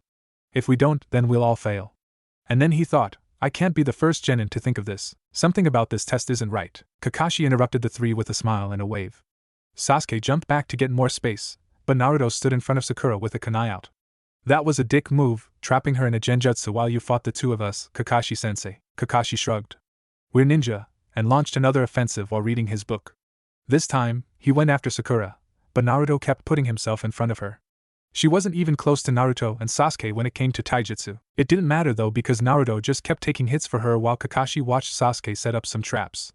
When Kakashi finally knocked the real Naruto out, Sasuke tried to get close to pull Naruto out, but Kakashi didn't leave an opening. Sakura was sweaty and shaking on her feet from just a few seconds she tried taijutsu. None of them got close enough to the bells to even make a grab, but Naruto woke up after less than a minute and tried to grab a bell from under Kakashi, but Kakashi sent him flying with a mule kick before he got close, knocking Naruto out again when he hit a tree. Sakura screamed, "Are you trying to kill him, Kakashi-sensei? Stop. Naruto needs help." "The test isn't over, Sakura-chan," Kakashi replied, still fighting and reading his book. Sakura ran to Naruto and Kakashi kept fighting Sasuke while she was checking her fallen teammate. Sasuke looked at Kakashi in disgust and fought harder, hoping to distract the Jonin long enough for the others to escape, or at least get up. Naruto got back up, shaking his head, as Sakura was checking him for a pulse. "I'm tougher than you might think, Sakura. Now help us out here," Naruto said as he made another dozen shadow clones and charged the Jonin. Sakura watched as her two teammates fought with skills that she couldn't hope to match that day and charged in as well, pulling out her kunai. The three put Kakashi on the defensive, but only just, and he backed away. Sasuke pushed himself well beyond what he thought he could take, but Kakashi was still too fast for him. In the middle of the match, however, Naruto noticed Sasuke's eyes change from black to red with one tomo in one eye and two tomo in the other. Sasuke was significantly faster after his eyes activated and the three managed to push Kakashi back, but Kakashi was still better than Sasuke and the four-way taijutsu match continued. Sakura was the first to be caught in Kakashi's traps, but Sasuke and Naruto weren't far behind. As the three swung in their respective nets, Kakashi held up a hand and said, "That was an intense workout, wouldn't you say?" Sasuke even activated his Sharingan, "But I think it's time for us to take a break and have some lunch. Unfortunately, Sakura, since you did the worst this morning, you shouldn't get any, but Naruto broke the rules, so you'll get his instead." Kakashi cut them all loose and brought them to the entrance of the training ground where he brought out two lunches and tied Naruto to a post. "I'll be back, so hurry up and eat," Kakashi said and then poofed. "I'm freaking starving," Naruto said as he watched the other two eat. "You shouldn't have jumped the gun," Sakura said. It was hard to stay mad at him after he took such a pummeling for her, but she couldn't shake the image of him as the class clown. "Screw that. We all need to be strong if we hope to get those bells. We really can't do this alone. I have some ideas for how we can work together better too," Sasuke said as he fed Naruto some of his lunch. Sakura was hungry, but if it hadn't been for Naruto, she'd be the one tied to the post, and she'd be starving instead of just hungry. She sighed and said, "You're right," as she gave Naruto some of her lunch as well. "What are you doing?" boomed Kakashi. "We're not going to let Naruto starve just because he broke a stupid rule," Sakura said. "Oh?" Kakashi asked. "We can't beat you without him, Kakashi-sensei. So yes, we disobeyed," Sasuke said. "In that case, you all," Kakashi paused, "pass," with a thumbs up. The three genin looked at him, confused. "Those who break the rules are trash. But those who abandon their comrades are worse than trash," Kakashi explained. This test was never about who got the bells. Kakashi pulled out his own lunch and another for Naruto before untying him. "I was surprised that the Hokage put you all on the same team. Naruto should be at the top of the class and the teams are usually balanced," he said sitting against a log. "Sakura is number 1 in academics, and Sasuke is number 1 in practical. I can't believe that you were dead last, Naruto." Naruto and Sasuke both looked at Kakashi and Naruto said, "I tanked academics and practical so I'd get teamed up with Sasuke." Kakashi smiled and said in shock, "You've got to be kidding me." Sasuke said nope, while Naruto just beamed a smile. Sakura was just confused by the exchange. "Kakashi-sensei, why would you think Naruto would be at the top of the class? He's always pulling pranks and barely passed anything the entire time he was at the academy. I helped Naruto when he was first starting at the academy. I showed him a way to study so that he would be able to do very well. It's something that only someone with a very high level of stamina could pull off though," Kakashi said. Sakura thought and ate for a few moments before asking Naruto, "Does it have to do with the weird clones that you make?" Kakashi interjected, "Oh ho! You're a sharp one, Sakura-chan. Sasuke made just one and when you dispelled it, he was in pain for a moment. Which must mean that anything that the clone experiences, the original will experience when the clone dispels. And Naruto pumps out shadow clones like they don't cost him anything, which means he must have not only absurd stamina, but immense chakra reserves," she mused. "How long have you been using shadow clones to train, Naruto?" "Since about the middle of our first year," he said. "If you averaged 20 clones a day, you'd have covered the entire curriculum in no time. Why didn't you graduate early?" Sakura wondered aloud. "Short version, Mom wouldn't let me. She said we aren't at war and there's no reason to cut my childhood short," he explained. Then Sakura realized something else. "Kakashi dispelled hundreds of your clones. Why didn't that hurt you?" "It did. I just didn't pay attention to it," he smiled. "Not only is he a stamina freak, but he gets killed hundreds of times as part of his battle tactics and doesn't even flinch. There is something seriously not right about Naruto," Sakura thought. Team 7 had completed their 27th D-rank mission in only 6 days. Sakura was exhausted. Between the back-to-back missions every day and Sasuke and Naruto's insistence on training every night, She could barely move when she got home at night. The day Kakashi met them for the normal morning update on missions and simply said, "Today, we're taking a break to visit the village monuments," she broke down in tears and hugged the Jonin. She didn't care that she'd racked up a month's worth of mission pay in only a week, she was just glad for the forced rest. "And this is the Hokage monument. Naruto, would you like to tell everyone why you come up here so often?" Kakashi said as the quartet stood on the side of the cliff. Kakashi had given them the tree climbing exercise on their second day, so they were all practicing vertical surface walks on the Hokage monument. "Well, it used to be because I could see the whole village and everyone would have to look up to me. I really liked the idea of being admired by the village instead of the weird looks everyone always gives me. But after a while, I got used to the calm up here. It's very quiet. I also talk to them sometimes," Naruto explained. "Of course, he's got a screw loose." Such a freak, Sakura thought. After the second week of relentless missions and training, Team 7 visited the empty Uchiha compound. Sakura was surprised that she wasn't as exhausted as the first week. She was stronger and faster due to the training, but her chakra level was also increasing. She was still exhausted at the end of every day, but she wasn't so tired that she slept in her clothes that second week. "This is where Itachi killed my cousin. This is where Itachi killed my aunt and uncle. This is where Itachi killed my other cousins," Sasuke narrated the tour. When they got to Sasuke's house, he stood outside, frozen. "You don't have to do this, if you don't want to. We can do something else. Whatever you want to do that isn't training or missions, Sasuke," Naruto soothed. "No. I want to show you this. I want you all to know," Sasuke said. He reached out and slid open the door to his home, the memories flooding back as if it had been yesterday. "This is where I found Itachi as standing over our parents' W with his sword C covered in their blood. This is where he told me that if I wanted to live, I should run away. And this is where he trapped me in Tsukuyami." Sasuke's voice got hard when he said the last part. "For 3 days. I had no idea. No wonder he constantly trains. How awesome is he?" Sakura thought. After another week of missions and practice, Sakura was actually able to get into pajamas before bed instead of just stripping off her gear and collapsing into a heap. She was surprised when Kakashi met her at her door at the end of the week though. "Kakashi-sensei, what's up?" Sakura asked. "Tomorrow is a day off, and it's your turn to decide what we do. What would you like to do tomorrow as a group?" Kakashi asked. "But no training or missions." Sakura thought for a few minutes and realized that with the amount of mission pay they were racking up, she had a whole lot of money to burn. "Shopping," she said firmly. "And maybe a trip to the spa." Kakashi smiled reluctantly and said, "It's your day, so shopping it is. Meet at the normal place at the normal time and we'll all go together," before poofing away. And that was how Team 7 went on a shopping spree with Sakura. The boys were bored senseless and Naruto asked if he could spin off some shadow clones to do some training, but Kakashi told him that they were to stay together all day. Then Sakura took them all to the spa for facials, manicures, pedicures, mud baths, and massages. She felt it was a very relaxing day. The boys came around after the massages. The Hokage's office. "I'm sorry, Kakashi, but there aren't any more D-rank missions. You'll have to wait for more, do some training, or take a C-rank mission," the Hokage explained.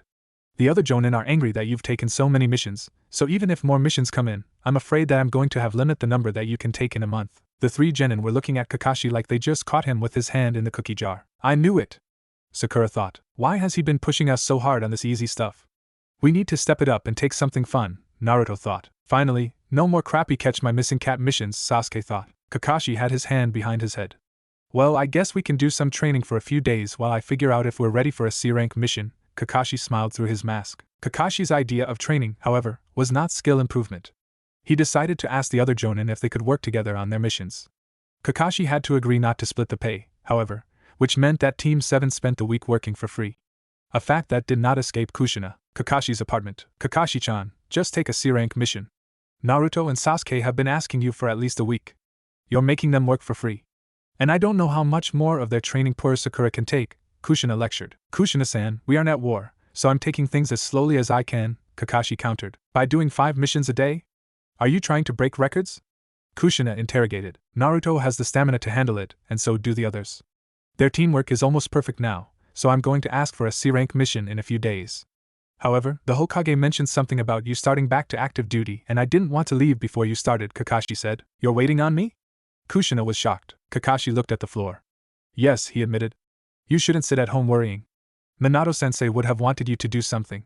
To contribute. I'll speak with the Hokage in the morning," Kushina replied. Team 7's normal meeting place, 3 hours later than normal. "Kakashi isn't usually this late," Sakura whined. Naruto had long since given up being patient, and was practicing throwing kunai and taijutsu with dozens of clones while another dozen clones practiced sealing and unsealing with storage scrolls. Sasuke leaned casually against the fence and sighed, bored. "What is up with Naruto? Sakura finally asked Sasuke. How can he keep going like that? He's a stamina freak. His mom is the same way. Half the reason I got so far ahead, physically, the last few years is because those two are relentless. It's the only area where he's legitimately better than me, Sasuke responded. It was nice that Sakura wasn't fawning over him, but it was also still a little weird. His mom? Sakura asked. Kushina-san. She's got red hair and a fiery temper, but she cares a lot. Without her, I'd probably still be so obsessed with Itachi that I couldn't see straight, Sasuke admitted. I'm pretty sure she's S rank, but she hasn't been on active duty since Naruto was born. S rank with red hair and hasn't been active since before the QB incident. I'll have to remember to look her up. What's her maiden name? Sakura asked. Uzumaki is her maiden name, Sasuke said tersely. But don't bother looking her up. Ask Kakashi about her. What, is there some village secret about her and Naruto? She asked jokingly. Sasuke sat silently. You're messing with me, right? Sakura asked. He knows Jiraiya-sama of the Sannin, personally. You've heard how he gets away with addressing the Hokage. And he knew Kakashi, personally, before our team formed. I told you that I'm pretty sure his mother is S-ranked. None of the adults will talk about it at all. Do you really think I'm messing with you? He looked her square in the eyes. Holy shit. This team is seriously unbalanced. No wonder Kakashi was surprised, she trailed. Since you started training with Naruto, you're getting much stronger than I would have ever thought, Sasuke admitted. If you keep pushing yourself, you'll be much better than most of the rest of our class. It's probably unfair to them, but the Hokage isn't going to break up a bunch of teams just to rearrange us. It's actually beneficial for you that this happened, because you're getting stronger much faster than if we'd been a balanced team, Sasuke mused. Kakashi chose that moment to poof next to them. He waved, hello, Team 7, and smiled behind his mask. Naruto dispelled all of his clones and joined the rest of the team. Hey, Kakashi-sensei. What are we doing today? Didn't I tell you? We're taking a few days off. We have a joint escort mission going into the desert, and it's going to be a long trip, Kakashi explained. Great! Naruto cheered. So we're going to do some training, right? I'll show you some exercises, but no heavy training. I don't want the team worn out, he stared at Naruto, before we even leave. Rest up and meet at the gates first thing in the morning in 3 days. Naruto frowned and grumbled, fine. When Naruto and Sasuke got home, they were surprised to find Kushina examining a topless woman whose black hair was tied up. Mom? Naruto started. Should we come back later? His mind was filled with mental images conjured from Jiraiya's books, and he suddenly felt a little sick. No. It's fine. I'm just examining this seal Anko-chan has on her neck. There are actually 2 of them. One is the actual thing and the other is a suppressing seal, Kushina said absently. You're gonna learn about the naughty bits sooner or later, Anko smiled. Might as well do it under parental supervision, eh? Kushina stopped examining the seal and looked at Anko. Please put on a shirt, Anko-chan, she said soberly. She changed her tone as she faced Naruto and Sasuke. What are you doing home so soon? Aren't you supposed to be on missions or training? Nah, Naruto answered. Kakashi said we have a long mission in a couple of days and he didn't want me tiring out the wimps, he motioned to Sasuke. Shut up, stamina freak. Only you could keep up that pace, Sasuke retorted. Well, since you're here, I might as well tell you in person. I went on active duty today and my first mission involves Anko-chan. I'm going to be gone for a few weeks while we work together, so you'll be on your own until you leave with Kakashi-chan, Kushina explained. Sasuke-chan, I believe that you need to practice with your Sharingan. Mikoto mentioned a tablet once, so go find that on the Uchiha grounds and see if it helps. Naruto-chan, there are some scrolls for you to study in your room and Jiraiya-sensei should come by with a summoning contract for you to sign before you go. Kushina rushed over to the genin and wrapped them in a big hug, saying, You boys be careful and make sure to come back, okay? I love you both. Naruto replied, Of course, Mom. We're way too awesome to bite it on some lame C-rank mission. Sasuke replied, We're not going to die. Please let go of me. While he secretly thought, this is embarrassingly nice, Kushina picked up a bag and left with Anko across the rooftops. Naruto waved while Sasuke plopped down on the couch. He interrupted Naruto's farewell saying, It's your turn to make lunch, stamina freak. Naruto turned and shouted with a giant smile, Ramen, it is then. 3 days later on the road to sand, Kakashi-sensei, are you sure that there isn't something I could be practicing along the way? How about body flicker? Pleasies? Naruto whined. If I don't find something for him to work on, he's going to be like this for the whole trip. And if I do give him something, then he won't be paying attention to the clients. So was I like this at his age? Kakashi thought to himself while trying his best to ignore Naruto. Sasuke, Kakashi called quietly over the radio. Yes, the serious genin replied. Do you see anything? Negative contact, came Sasuke's voice over the radio. Kakashi turned to Naruto and asked, How is your chakra control coming? I can keep a leaf stuck to my forehead while transitioning from water walking to wall walking or tree climbing. I stopped practicing after running with it for 15 minutes. Sasuke timed me, Naruto replied much calmer. We're on a mission, so limit yourself to 4 shadow clones and don't wear yourself out. If I tell you to stop, don't ask questions. Got it? Hey! What are you doing? We didn't hire you to take a bunch of kids on a road trip, damn it! Screamed the convoy's lead driver. Having extra eyes will be very useful, sir, so just let us do our job and everything will be fine, Kakashi smiled. Okay, Naruto. Body flicker should be easy to learn. Kakashi started with the mic open for Sasuke and Sakura to hear. All you have to do is mold chakra into your whole body. It temporarily energizes you and allows you to move at much higher speeds. The boost is only temporary though, and the whole technique depends on how much chakra you put into it. Kakashi showed Naruto by moving from the ground to a nearby tree in less than the blink of an eye. Like that. The better you are at it, the faster you'll move. Now practice, but leave at least one set of eyes to watch for danger, he said as he jumped back down. Naruto created 4 shadow clones and set them to practice while he diligently kept an eye out. 2 days later, near the border of sand, Kakashi-sensei, possible contact left, Sasuke radioed from ahead of the convo. His Sharingan was already active in preparation for battle. Wind gusted past to him as Naruto body flickered next to him. Naruto discovered that body flicker was a good technique for closing distance, but he could only move in a straight line. In order to take a corner, he would have to move at his fastest speeds or body flicker, pause, then body flicker again. Molding the chakra for the technique took him a split second as well, so he didn't like the idea of using it against a serious opponent. But to move a few hundred yards in the blink of an eye, it was perfect. That's a handy trick, stamina freak, Sasuke whispered. You should talk, Red Ice. What view we got? Naruto whispered in response. I can't tell without getting closer. Send a shadow clone over there, he pointed, to check it out. Naruto nodded and created a shadow clone which promptly body flickered in the direction Sasuke pointed. After a minute, Naruto frowned. He clicked his radio on and asked, Kakashi-sensei, are we in Wind Country yet? Not yet. Did you spot Sannin? Kakashi replied. I don't think so. It's a Nin from the Mist Village. She looked a little malnourished, but killed my clone with a lava ball, Naruto answered. Kakashi winced. Halt the convoy, he said to the convoy leader. Sakura, guard them. Radio if you get into any trouble. Sasuke, Naruto, join Sakura. And make a clone to come with me. Naruto body flickered next to Kakashi and created a clone. Sasuke, not to be outdone, body flickered next to Naruto. I don't know what's going on, but this could get dangerous. If she kills me, take a longer route around to complete the mission then return to the village immediately, Kakashi told the Genin trio. Kakashi, Sasuke, and Naruto went to where Naruto's last clone had died, but found only a cooling ball of lava. Come to finish the job? Wheezed a slender woman covered in dirt from behind them. You'll find I'm not so easy to kill. Lava style, lava glob, a ball of lava shot out, but Kakashi grabbed Naruto and dodged as it passed close enough to feel the heat while Sasuke evaded using body flicker to a nearby tree. We're not here to kill anyone, Naruto shouted. But Kakashi pulled his headband up to expose the 3-tomo Sharingan in his left eye. Naruto! She's not interested in talking, Kakashi shouted, readying himself for battle. Kakashi the copy ninja, huh? Well, try copying this, she shouted, stumbling on her feet. Boil style, corrosive mist. A tiny jet of mist came out of her mouth, but she started coughing before much more than a few squirts came out. She stumbled forward into the aborted jutsu and Naruto body flickered behind the woman, wrapping his arms around her neck and his legs around her waist. I've got her! He shouted, holding on for dear life. She spun around and smashed backward into a tree, dispelling the shadow clone.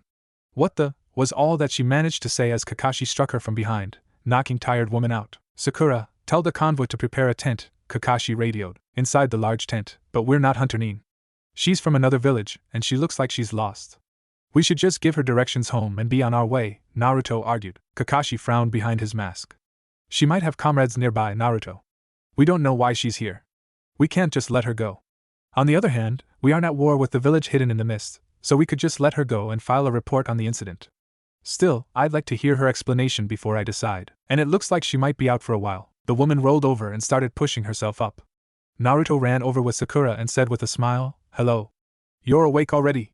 I'm Naruto Uzumaki. Who are you? Didn't I kill you, Naruto Uzumaki? Am I dead? The woman grumbled. Not dead.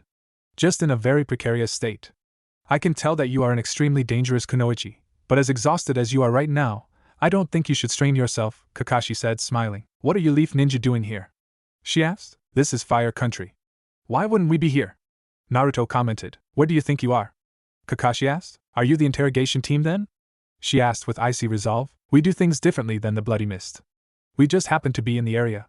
I haven't decided if we should take you in yet, Kakashi explained. You can't hold me, copy Kakashi, she said with a deadly tone. Kakashi smiled. Probably not. Naruto added with a smile of his own. But we can't help you if you don't tell us anything. The woman looked like she was thinking about it for a while.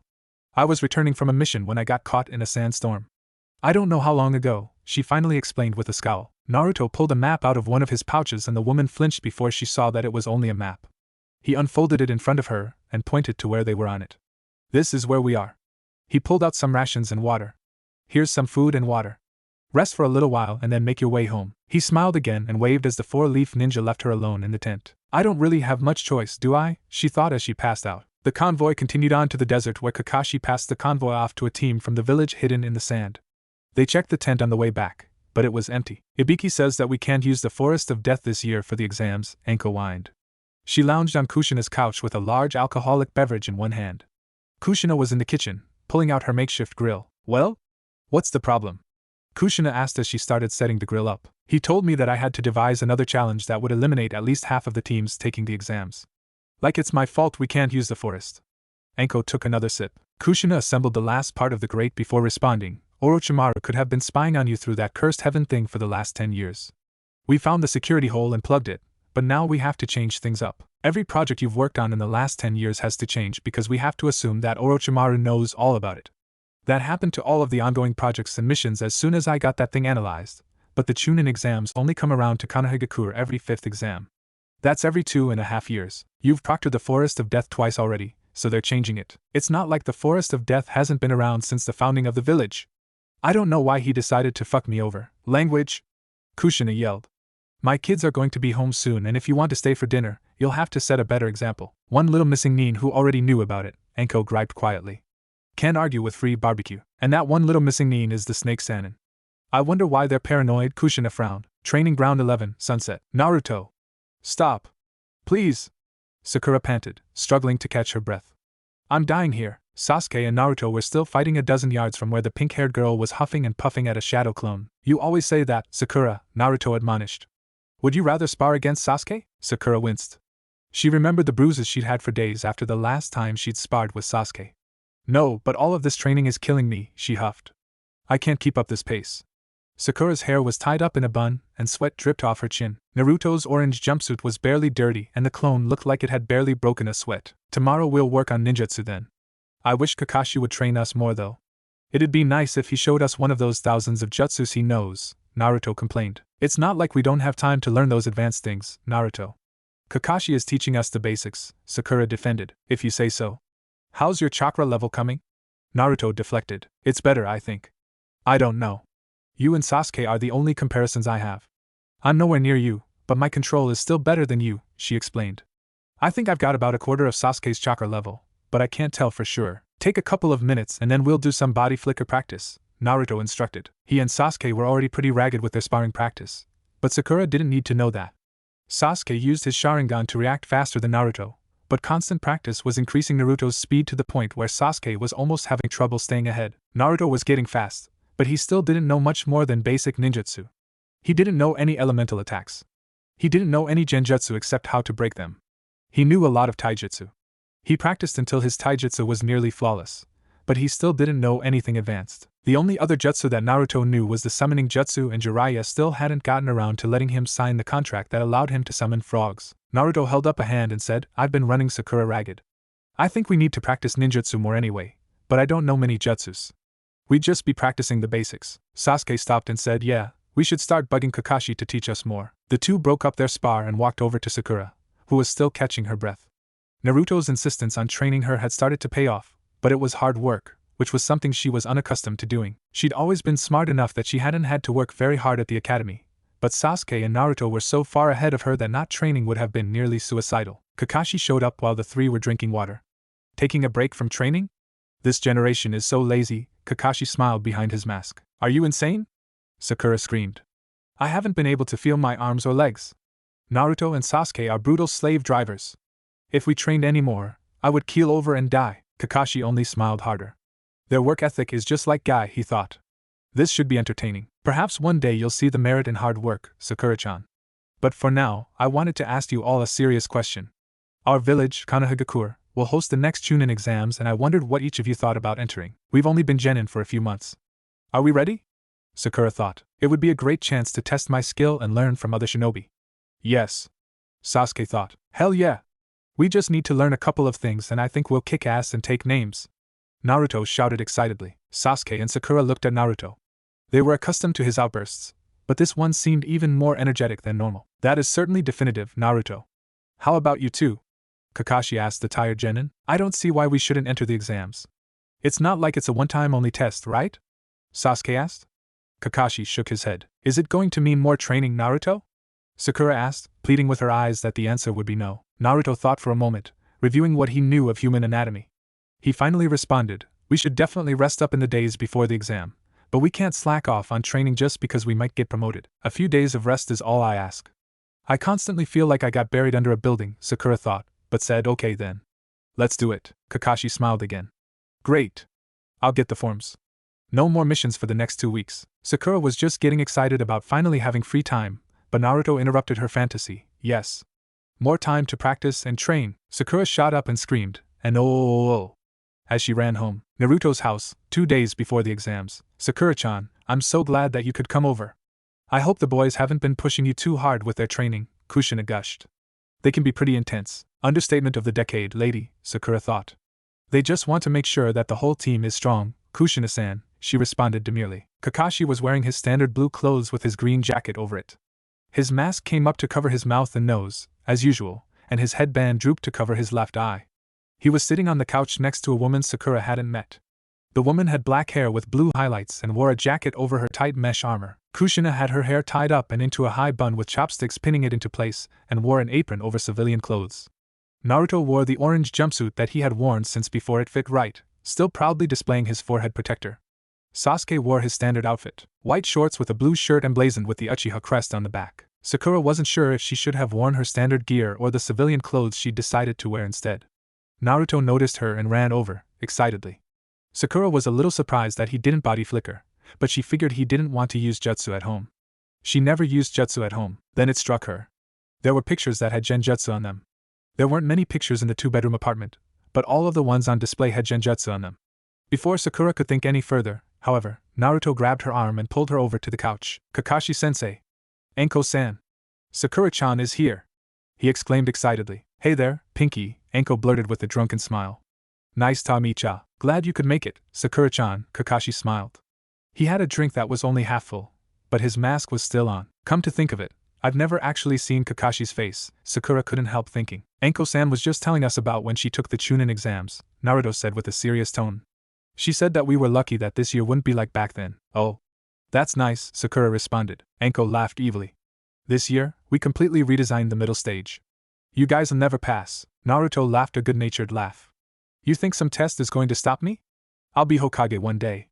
Even better than Yondaime. I knew he wanted to be Hokage, but better than the Yellow Flash? He must be on drugs, Sakura thought. Oh ho! The legendary pink troublemaker has arrived, boomed an older man's voice. Sakura turned to see a drunken Jiraiya looking down at her. That is certainly exotic, Naruto. I can see why you'd be into her. Don't be such a pedophile, Ero-sensei. Naruto shouted. I'm not. I'm just saying if I was 12, I'd be into her too. I'm saying you have good taste, boy. Jiraiya argued with Naruto. Sakura was suddenly and intensely uncomfortable. She snuck back away from the two boisterous arguers, seeking safe haven. Her choices were Kushina and the Hokage or Sasuke. She chose Sasuke. Hi Sasuke, she smiled. This is quite the get-together, isn't it? He grunted. Yeah. A real gathering of legends. And none of them want to teach anything, he frowned. Sakura sat silently, unsure of how to respond. She was very uncomfortable with just about everyone in the room. She quietly looked around, hoping to find someone who would be better company than Sasuke, who was in one of his moods, apparently. She remembered the genjutsu as she looked around and decided, finally, to break it. She looked at one of the pictures. Then over at Naruto, who was still arguing with Jiraiya-sama. Then back at the pictures. Then to Jiraiya and Naruto. Then back to the pictures. No way, she whispered, her face draining of all color. No, she whispered as she slowly stood.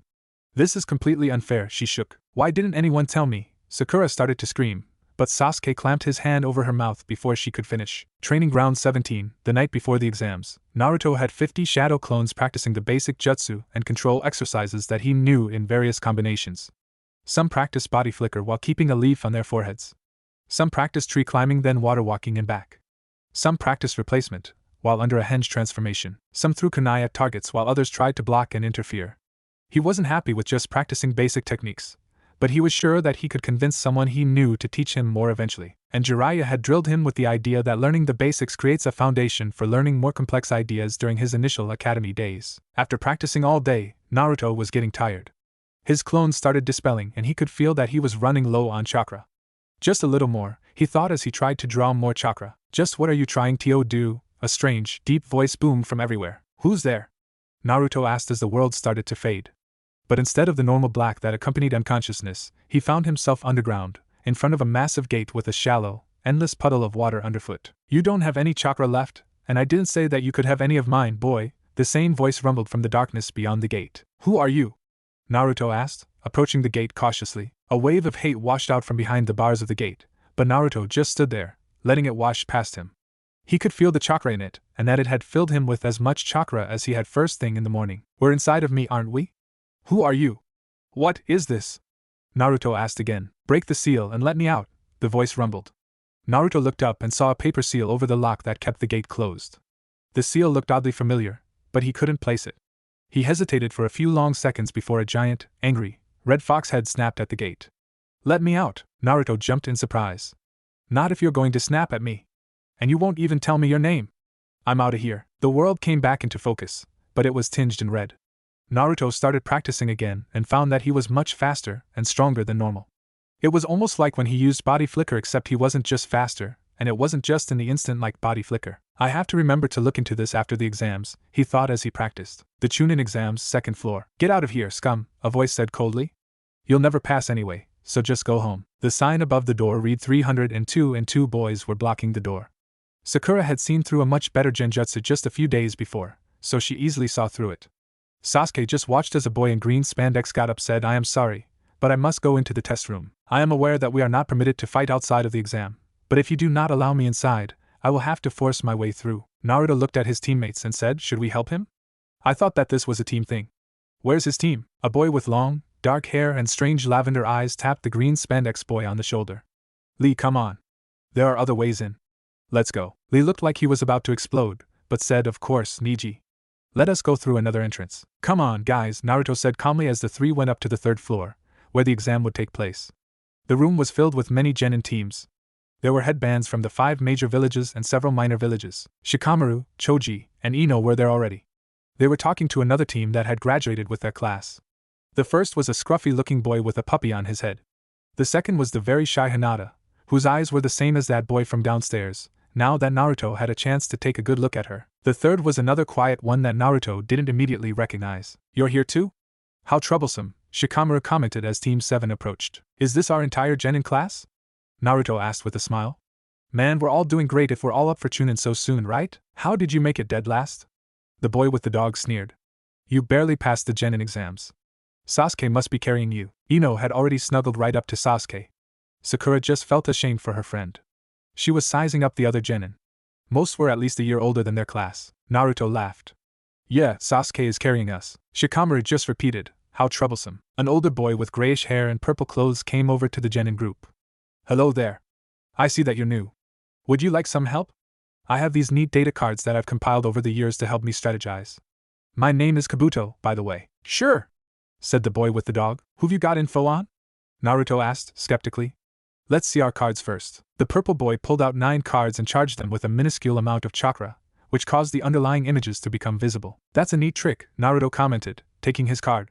It read, Uzumaki, Naruto. Chakra control, 1.5 out of 10. Chakra level, 9 out of 10. Academics, 1 out of 10. D-rank missions, 87/87. C-rank missions, 14/14. Known ninjutsu, shadow clones, replacement, clones, transformation, sexy technique. Known genjutsu, none. Known taijutsu, basic, self-taught. Other known jutsu, none. Elemental affinity, unknown. Kekkei genkai, unknown, probably none. Naruto chuckled. I wouldn't put too much stock in his information, guys. He's pretty far off the mark. Naruto tried to channel just a tiny amount of chakra into the card, trying to do what Kabuto had done, but instead of going blank, the card flared up like a flashbulb and burned out. Damn it. I should have known you'd fry it. Kabuto lamented. It even hinted at it on the card. Since you've got it memorized anyway, I guess it wasn't that big of a deal, Naruto said, secretly guilty that he'd burned out the card. He handed back the blackened square anyway. Sorry that I burned it though. Take your seats, boomed a tall, scarred man wearing a black leather coat at the head of the room. Everyone scurried into seats. They took the nearest available seats, since nobody knew if there were any assigned seats. The man didn't seem to care. Welcome to the first part of the Chunin exam. This is the written exam. You will have 50 minutes to complete the first 9 questions. I will then give you the 10th question, and you will have 10 minutes remaining. Anyone caught cheating will be dismissed, along with the rest of their team. He set a clock with a timer in front of the class and hit the start button saying, "Begin." Naruto didn't have a problem with the first 9 questions. He knocked it out in about 20 minutes, deciding to take a nap until the 10th question. Choice. The same voice woke Naruto. You can take the 10th question, but if you fail, you will never be able to take the exam again. This is it. If you decide to back out, you can take the exam again later, but your whole team will leave with you. Will you continue? Make your decisions. Naruto looked around the room and noticed a few teams backing out, mostly from other nations. The clock continued ticking, but it didn't look like anyone else was backing out. Naruto was surprised that the shy girl stuck it out. She didn't seem that self-confident, but he mentally cheered, "That's right. Don't let anyone intimidate you." He slammed his hand down with a loud thud and yelled, "Hurry up, already. No one else is leaving, so give us the question. Get on with it." "You didn't notice?" the large man asked coldly. "I already asked the 10th question." Sudden realization dawned on Naruto. The man had asked, "Will you continue?" And that was the only question that mattered in the written exam. The timer still ticked down, but nobody else left. There were still 16 teams in the massive room and, as if on cue, when the timer went off, Anko appeared in the window. "Are you losing your touch, Ibiki? There's so many," she commented. "Just a solid group this year, Anko. Now take them to the next part of the exam," the scarred man said. "Well, we'll cut this group in half, at least, before the finals," Anko replied casually. "Follow me." She led the remaining teams into the heart of the village, where there was a table set up with 2 bins of scrolls and a group of proctors. There were more proctors than teams. "Listen up, kids. Normally, we'd do something dangerous and deadly that would eliminate a bunch of you, but you all got lucky this year because we're doing a wholly new elimination contest. Each team is going to sign up over here," she pointed to some proctors, "and then a proctor will remove 1 scroll from one of these 2 bins. The proctor will then go into the merchant district, where many of you have been staying, and hide the scroll somewhere. There are 2 different scrolls. One is a white heaven scroll while the other is a brown earth scroll. In order to pass, your entire team must bring one of each type, 2 scrolls, back here by sunrise tomorrow. The catch is that there will be proctors roaming the merchant district, and if they catch you, you must give up 1 scroll. You may not kill. You may not injure civilians. You may not cause property damage or steal anything but the scrolls. Anyone who breaks those rules will be sanctioned. Don't break a treaty just to make Chunin, kiddies. Suck it, Ibiki. This is even better than the Forest of Death. Now the best infiltrators will fight each other, and not the best survivalists," Anko thought. "There will be a 10-minute delay once a proctor takes the last scroll before you may begin. Anyone not familiar with the merchant district, we have maps with the border streets marked here. Now sign up and get moving. Time's wasting." Having home field advantage was huge for the genin of Team 7. Naruto knew all of the best hiding places throughout the village as well, so they never got nabbed by proctors. Shikamaru's team and a team from Mist managed to beat them to the return station, but 3rd of 8 wasn't bad. A team from Sand came in a few minutes behind Team 7, but Team 7 was already half asleep when that team came in. Normally, we would have simply given you all a month to prepare for the finals. But this year seems to have an abnormal number of passing teams, so we're going to have some preliminary matches, the Hokage announced. 8 teams remained after the infiltration test. All of them gathered in a closed arena with their Jonin senseis to hear about the next phase of the exam. Naruto noted the other teams and the Jonin on catwalks. Ino, Shikamaru, Choji, Hinata, Shino, Kiba with his dog, Lee Niji, and a dark-haired girl who Naruto didn't know were all of the Leaf Ninja who had made it. He saw Kakashi on the catwalk with a Jonin wearing green spandex who looked just like Lee, but older. Among the Leaf Jonin, there was a woman with long, dark hair and red eyes next to a tall man with short, spiky black hair and a beard. There was a team from Sand, Clouds, Rocks, and Mist each. The Mist Jonin was a tall woman with long, auburn hair and green eyes. Naruto recognized her from his first C-rank mission. He hadn't had much contact with any of the genin, but he knew that ninja would be tricky no matter what and wasn't overconfident. At random, so make your way to the catwalks with your Jonin sensei, the Hokage finished. Crap. I wasn't paying attention to what the old man was saying. Here's hoping I'm not first up, Naruto thought. The entire group of genin proceeded up the catwalks while a proctor waited in the middle of the arena. Everyone was looking up at a giant board expectantly. 2 names came up, Choji Akimichi and not Naruto. Choji hopped into the arena along with one of the ninja with a rock symbol on his forehead protector. The proctor called, "Fight!" and Choji took up a defensive stance. The Rocknin pulled out a kunai and threw it, but Choji dodged. When Choji dodged, the other ninja made hand signs and a wall of earth came up in front and behind Choji. The other ninja made more signs and the walls smashed into each other, but Choji broke the walls by expanding his body. Choji turned into an oversized bowling ball and rolled around, chasing the ninja from rock, until the rock ninja made more hand signs and trapped Choji in a giant earthen box.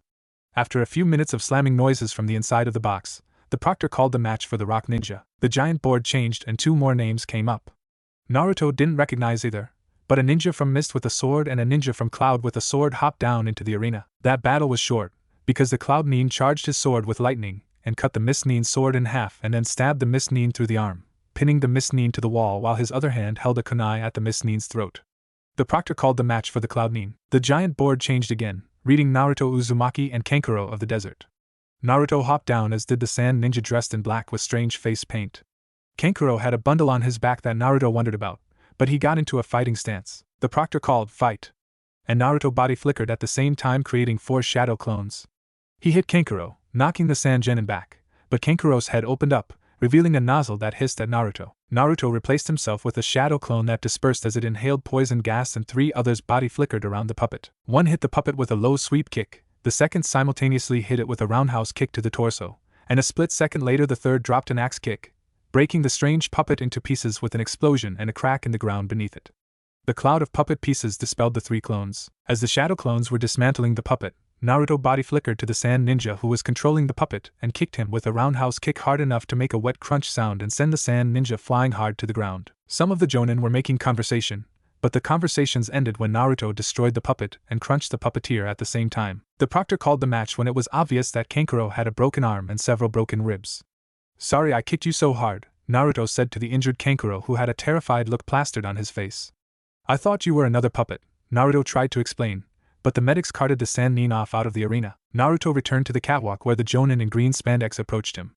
"The flames of your youth burn bright, Naruto," the man exclaimed. Yeah? Right. Who are you again?" Naruto asked, confused. "I am Might Guy, Kakashi's eternal rival," Guy exclaimed. "Your taijutsu is nearly as good as my beautiful student, Lee." "Yeah, except he flawlessly mixed basic ninjutsu into his taijutsu," thought the bearded jonin. "His taijutsu is close to jonin level and the skill of the ninjutsu that he employed is nearly the same. But the council will have a hard time approving the kid for promotion. I'm glad none of my students had to fight him. Just watch, sensei. I will prove that someone can be a ninja even without ninjutsu and genjutsu," exclaimed the miniature version of the green spandex jonin. The board flickered, quickly diverting Naruto's attention from the weird pair, showing Hinata, Hyuga, and Temari of the desert. The shyest girl from their class jumped down along with the blonde girl with a giant fan from the sand. "Do your best, Hinata!" Naruto cheered. The girl had obvious self-confidence problems and Naruto didn't see anyone else jumping into her corner, but no sooner had he cheered, Kiba yelled out, "Come on, Hinata! You can beat her!" The proctor yelled, "Fight!" and Hinata took up a strange taijutsu stance. Naruto looked at the rest of the genin from his class. Only Naruto and Kiba were cheering. "Come on, guys! Show your support for your comrade! Go, Hinata! You can do it!" he shouted. Shikamaru, Ino, Lee, and Shino joined Kiba and Naruto in cheering for Hinata. Temari was staying away from Hinata and Hinata had activated her Byakugan. Temari used her massive fan to unleash a wind ninjutsu, but Hinata rapidly spun around, creating a dome of chakra that diverted the jutsu. "They're all cheering for me. I can't let them down," Hinata thought as she ran forward, attempting to strike the elusive sand nin, but Temari was faster, keeping Hinata at bay. Hinata pulled several kunai out and threw them at Temari, hoping that it would force the sand nin into a close combat battle, but the kunai merely missed. Hinata could see the wind that Temari had used to divert the kunai and knew that the battle would come down to which one of them had more stamina. After many long minutes of battle, Hinata ran out of chakra diverting one of Temari's wind jutsu and the match ended when she collapsed from exhaustion and the wind jutsu tossed her across the arena. But it was longer than many on the catwalks thought it would be, especially Niji and Gaara. Kakashi turned to the woman with red eyes and said, "You look surprised, Kurenai." "She's never fought so hard as all," Kurenai mumbled. "I wonder what it was that finally motivated her. I wonder," Kakashi smiled behind his mask while reading his romance novel. Naruto turned to the arena where Sakura and a girl with 2 buns in her brown hair were about to start. Naruto noted that the other name on the board was Tenten. "Come on, Sakura! You can do it!" he cheered. Both kunoichi took taijutsu stances. Tenten started by throwing several kunai and throwing stars at Sakura, but Sakura dodged with a body flicker and engaged Tenten up close. Tenten pulled out a kunai, slashing at Sakura, but Sakura backflipped away, drawing a kunai of her own. Sakura quickly pressed back in, kunai in hand, but the two were near even at taijutsu. This only worked on Naruto the first time, but maybe I'll get lucky and Tenten hasn't trained against genjutsu like we have, Sakura thought. Sakura took the initiative and quickly made the hand signs for the one genjutsu she had learned from Kakashi, putting Tenten into the hell-viewing jutsu. Using her opponent's momentary paralysis, Sakura rapidly struck Tenten from behind, knocking Tenten out. "Well, my eternal rival," Guy started, "it seems that your student has surpassed mine. I will ensure that my student trains even harder from now on." The board flickered, reading Niji Hyuga and one of the Cloud Kunoichi. Both jumped into the arena, ready for battle. "Fate has decreed that I will win. There is no shame in surrender," Niji droned at the Cloud Kunoichi before the proctor even started the match. "Shut up and fight, you fatalistic freak," the Cloud Kunoichi spat back. "Fight!" shouted the proctor. Niji activated his Byakugan, and the Kunoichi started with hand signs. Niji paused for a moment before blinking once and moving toward the Kunoichi. She simply started a new set of hand signs, which ultimately did nothing to stop Niji's advance. Using Genjutsu against the Byakugan. "Bad idea, sweetie," Kurenai thought. "That's almost as useless as using Genjutsu against the Sharingan." Niji closed and began striking softly. The Kunoichi from Clouds thought she was blocking his strikes, but Niji began ticking off numbers. 2, he started. 4, he said a moment later. 8, he rapidly progressed. 16, he mumbled as his strikes gained even more speed. 32, he said as the Kunoichi noticed that she wasn't able to block anymore. 64, he said as the Kunoichi felt exhausted. 8 trigrams 64 palms, Niji breathed. He could see that the girl's entire chakra network was shut down. "You cannot continue. Fate has spoken," Niji intoned as he walked back to the catwalk. The girl managed to stand up and trip herself, falling unconscious to the ground. The proctor called the match. The board flickered, showing Kiba Inuzuka and one of the Mist Ninja. Naruto was stunned at Niji's cold demeanor, while Lee said with as much determination as Naruto had ever heard, "That is my main competition. I will defeat him." The proctor yelled, "Fight!" And the Mist Nin unleashed a white fog that covered the entire battlefield. Kiba yelled in animalistic fury and a twister erupted from the mist to strike down again.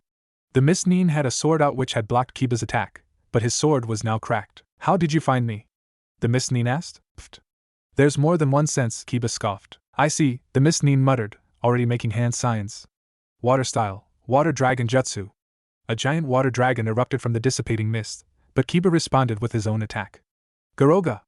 Kiba and Akamaru were identical, but they spun together, creating the vortex to strike directly at the water jutsu. The Mist Nin ended the water jutsu, but threw a storm of kunai and shuriken, forcing Kiba and Akamaru to dodge backward while he made several hand signs. Water style, rotting mist. The Mist Nin summoned a fog bank of acrid yellow, but this time Kiba and Akamaru screamed as soon as they smelled it. Kiba yelled out that he resigned the match before the Mist Nin had a chance to attack. The board flickered again, showing Sasuke Uchiha and Rock Lee. Lee jumped down to the arena, taking up a taijutsu stance. Sasuke activated his Sharingan and took up a defensive stance. The proctor yelled, "Fight!" and Lee swiftly moved in to engage Sasuke. Lee wasn't as fast as a body flicker and Sasuke was accustomed to fighting 3 or 4 body flickering Narutos simultaneously, so he was able to keep up with Lee, but only just. Lee struck with a more refined leg sweep than Naruto, spinning up into an axe kick that dropped onto Sasuke's block. Sasuke rolled with the kick and tumbled to the side. Fire style, fireball jutsu. A ball of fire blasted out of Sasuke's mouth, forcing Lee to retreat. Sasuke followed it up with half a dozen kunai thrown at several spots around Lee, hoping that at least one would find a home. Lee dodged them all and ran in to engage again. Sasuke whipped down into the same sweep kick that Lee had previously used against him, but Lee picked up both legs and launched like a missile at Sasuke, striking him in the chest with both feet. Sasuke rolled again, throwing Lee off. Sasuke body flickered behind Lee, trying to grab the taijutsu expert. Lee felt Sasuke behind him and whispered, "Gate of opening," as the first of his 8 gates opened and he evaded Sasuke's grasp. "How many gates can Lee open?"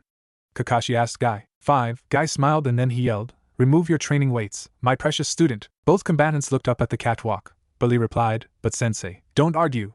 Just do it, Lee." Guy screamed. "I'll wait," Sasuke said. Lee took off the heavy weights that had been around his ankles, which fell to the ground with a loud clang. "Can we continue?" Sasuke asked. Lee nodded, moving almost as fast as a body flicker. Sasuke continued blocking, still accustomed to 3 or 4 simultaneous attacks.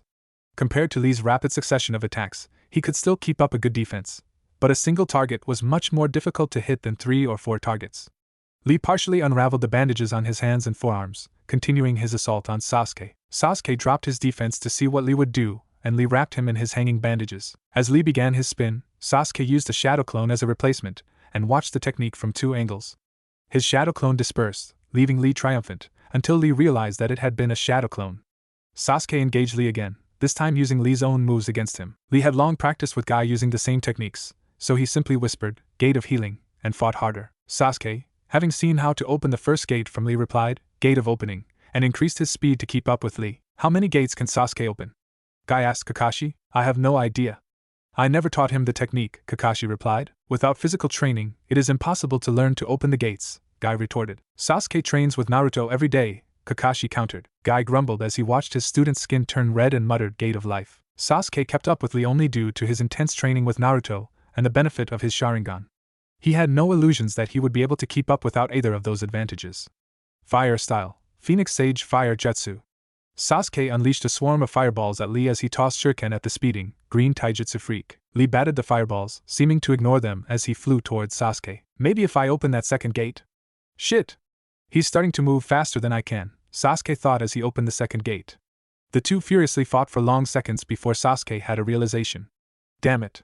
This is stupid." He admitted that he can't use genjutsu or ninjutsu. He's only used taijutsu so far, so he probably can't defend against it. Sasuke locked eyes with the furious Lee before disengaging and watching Lee fight harder and harder against an illusory enemy. Lee opened the fourth gate, but Guy stepped in realizing that Lee was trapped in Sasuke's simple genjutsu. The proctor called the match as soon as Guy intervened. The board flashed, showing Shino Aburame and the last Mist Ninja. The two met in the arena and the proctor yelled, "Fight!" The Mist Nin started making hand signs, but a swarm of insects surrounded the poor girl. Shino remained calm in the middle of the massive insect swarm. "You'll find that I'm not susceptible to genjutsu," Shino commented as the girl tried 2 different genjutsu on him. "No! I can't lose!" she screamed as the insects drained her chakra. "It's unfortunate that you were paired with me then, because you will lose," Shino stated as the girl started to waver. She threw a kunai that Shino easily avoided. The proctor called the match as the girl collapsed from exhaustion moments later. "How boring," the Mist Jonin commented. The board flickered again, revealing Ino Yamanaka and the last kunoichi from Cloud. She hopped down into the arena and the two stared at each other before the proctor yelled, "Fight!" Ino left strands of her hair as traps all over the arena while the other kunoichi charged her body with lightning chakra. Ino backed herself against a wall as the Cloud kunoichi tried to run through her hair traps, but it gave Ino enough time to aim her mind-body switch jutsu. Ino's body collapsed as she inhabited the Cloud kunoichi. As the Cloud kunoichi, she said, "I quit." The proctor said, "Okay. Since Ino Yamanaka is unconscious and you quit, both of you lose the match." Ino released the jutsu and stood up in her own body, screaming about it being unfair. After several minutes of heated dispute, she decided against revealing her clan's signature intelligence-gathering technique and took the loss. The board flickered to reveal Shikamaru Nara and the kunoichi from Rock. He strolled down to the arena floor and started to say, "I quit," but before he got it out, Ino yelled, "If you quit, I'll tell your mother." "How troublesome," Shikamaru muttered. "Let's get this over with. Fight!" the proctor yelled. Shikamaru threw out several kunai, some of which had exploding tags to distract the kunoichi. She dodged and started making hand signs, but Shikamaru said, "Shadow Possession Jutsu, complete," and the kunoichi found she was frozen in place. Shikamaru walked backward and she walked backward until she bumped into the arena wall. Shikamaru said, "Sorry about this, but this was the fastest way to get this over with," as he bent forward and so did she. He whipped his head backwards into empty space, but the kunoichi knocked herself out on the wall. The proctor called the match. The board flickered again and the last 2 names came up. Gaara of the Desert and the last ninja from Rock entered the arena. "Will you prove my existence?" Gaara said, bloodlust dripping from his voice. The proctor yelled, "Fight!" and the Rocknin made hand signs in rapid succession. The Rocknin fired off a bunch of rocks at Gaara, but sand always intercepted the bullets. Nothing managed to penetrate as the Rocknin tried attack after attack. Gaara finally got bored and the sand formed a claw, grabbing the Rocknin and slamming him into the ground with a cough of blood. The sand continued to crush the Rocknin after the proctor called the match, forcing the Sand Jonin to step in and calm Gaara, who just kept muttering, "Kill! Kill! Kill!" The Jonin and remaining genin gathered in front of the Hokage. "Before you take a month to prepare yourselves, you will all draw numbers to determine your matches in the public arena," the Hokage said with practiced authority. "Step forward and draw your numbers." The proctors called out numbers as they filled out a chart. Neji would fight Sakura. Sasuke would fight Gaara. Naruto would fight the Mist Nin. The Cloud Nin would fight the Rock Nin. Shino would fight Tamari. And Shikamaru would skip the first round. Naruto's house that evening. "We all made it!" Naruto exclaimed to Kushina and Jiraiya. "The whole team is in the finals." Sasuke sat quietly on the couch, reading a book of poetry that he'd come to enjoy after picking it up some years ago. "Who do you have to fight, Naruto?" Jiraiya asked, genuinely curious. He hadn't been to a Chunin exam since his own decades ago, but he planned to see Naruto's Chunin exam. "And that's why you master the basics," he thought. "Some guy from Mist," Naruto said. "Sasuke has to fight that crazy sand guy and Sakura is going to fight Neji. I'll work on a training program after I talk to Kakashi, Naruto, but I expect that you 3 will start training separately," Jiraiya explained. You might have to fight each other in later rounds, so it makes sense to give you all the best chance of success. Kakashi already spoke to me, Jiraiya. He expects that you'll train Naruto, and since Kurenai has a student in the finals and he doesn't want to call in any other favors, I'm going to train Sakura, while he trains Sasuke, Kushina explained. They were all surprised by the knock at the door. Everyone except the Hokage that they knew usually used the window. Naruto opened the door to find Hinata, looking petrified. Hello, and Naruto, she stammered. Naruto looked outside, down the hall both ways, while Hinata stood stunned at Naruto's abrupt response. Hi, Hinata! You'd better come in before the hall monster get you, he teased. Hinata didn't know how to respond. Kushina pushed Naruto out of the way and said to the terrified girl, Why don't you come in and have some tea? It'll calm your nerves and we can chat like civilized people, with a warm, welcoming smile. Hinata entered slowly, sitting in a chair whispering, Thank you, Uzumaki-san. She looked at Jiraiya, who stared at her, and Sasuke, who ignored her. Damn boy. You got girls knocking down the door to get to you. Jiraiya exclaimed as Naruto and Jiraiya started another boisterous argument over the propriety of commenting on Naruto's non-existent love life. Naruto led the Sannin to the couch where they would bother Sasuke instead of Hinata. Damn, she's cute. And not already hung up on Sasuke, Naruto thought while he argued. But she's the heir to a major clan, so maybe it isn't the best idea to get tangled up with her. Hinata sipped her tea while Jiraiya and Naruto made noise in the background. Kushina gave her a reassuring look and said, Now then. What can I do for you, Hyuga-sama? Please call me Hinata, Hinata started. I know that I'm not in the finals, but I was wondering if you wouldn't mind training me. You are reputed to have the most stamina of any kunoichi in history, and I am weak in that area. Additionally, I thought that I might include Sakura because she is going to fight my cousin and I would dearly like to see him lose. This is perfect. It couldn't have worked out better if someone was planning it. Kushina thought. I think that we can arrange that, Hinata. But will your family have any problems with it? My father is grooming my sister to take over the clan and my team won't be on any missions, so I doubt he would have noticed. But I asked him before I came here anyway, and he told me that it wouldn't bother him, Hinata explained. All Hyuga women have giant. Jiraiya screamed, holding his hands in front of his chest. Hinata blushed, but pretended not to hear it. She's right over there and we're only 13, you obnoxious, perverted, pedophile. Naruto screamed back. I'm saying for you, not for me. And I'm just a pervert. I'm not a pedophile. Jiraiya defended before noticing Kushina, Sasuke, Naruto, and Hinata all staring at him. He stopped screaming and calmly said, Right? I'll go find a hotel then, fleeing out the window at top speed, fearing for his life. There's an owner's manual for the Sharingan. Kakashi asked Sasuke as the two entered the Uchiha family temple, displaying an uncharacteristic level of surprise. Sasuke brought Kakashi into the secret room under the temple to get Kakashi to teach him to unlock more aspects of his own Sharingan, not realizing that Kakashi had never seen it. All Uchiha know about the stone under the temple, Sasuke explained. It's amazing that you've managed to mature the Sharingan that you have without any instruction, Kakashi-sensei. Even with the instructions, not every member of the Uchiha clan awakened or fully developed their Sharingan. The two read the face of a large tablet before activating their Sharingan eyes. The tablet looked different under Kakashi's single, fully developed eye than it did to Sasuke's two, underdeveloped eyes. Training Ground 4. After you sign the contract, you'll be able to attempt summoning the toads, Jiraiya lectured. Yes. I understand, Pervy-sensei. Pull out the scroll already. Naruto exclaimed. Jiraiya pulled out the scroll and Naruto signed it. Before Jiraiya even rolled up the scroll, Naruto ran through the summoning seals and pumped as much chakra as his highly overdeveloped chakra network could produce into the very exact seal for summoning. Gamabunta appeared under the startled blonde. I knew all of the practice would pay off. Jiraiya noted. The enormous toad looked around before grumbling. What the hell, Jiraiya? I don't see a battle. And why are you down there? Jiraiya chuckled. I'm not the one who summoned you, as he pointed to the blonde standing atop the giant frog. Who are you? The toad rumbled. Naruto Uzumaki, Naruto introduced. What's your name, big guy? I am Gamabunta, and if you want to summon the Toad Clan, then you have to prove yourself worthy, the toad boomed. How does that work? Naruto asked. Hang on, Gamabunta muttered as he started jumping around. Uzumaki apartment. What do you mean, I have to take off my clothes? Sakura exclaimed. You're fighting a Hyuga. We just so happen to have one of our own. You are going to learn where each and every one of your tenketsu are located. You are going to learn it because you won't be able to stop Niji from closing them. You are going to learn it because you are not going to lose in the first 30 seconds of the match. Now shut up and strip so Hinata can put the henna paint on you, Kushina admonished. Hinata stood in Kushina's bedroom with her Byakugan active and a needle with henna paint in her hand. It wasn't as if Hinata couldn't see through all of Sakura's clothes anyway. Uchiha Temple, underground. We have more training to do, Kakashi said. We should leave. But what if there's more? Sasuke asked. We won't learn it by staring at the stone, Kakashi replied. Right, Sasuke stated, not looking away. Kakashi grabbed the boy by the collar and dragged him out into the night sky. They'd been staring at the stone tablet all day. Training Ground 4. You've read about chakra natures, so I won't bore you by repeating it. Right now, though, you're going to train all 5. I don't expect that you'll master all of them, but with shadow clones to cheat, you'll get the most out of your time, Jiraiya started. Why can't you just teach me some jutsus? Naruto whined. Because you want to be able to do any jutsu, not just one jutsu. Your control is great right now, but you need to learn to change your chakra nature, Jiraiya explained. So I'll just make 100 clones and then we'll all work on the exercises, Naruto grumbled. No. You'll make 25 clones and then you will do taijutsu training and meditation with me, dispelling and creating one group every 10 minutes.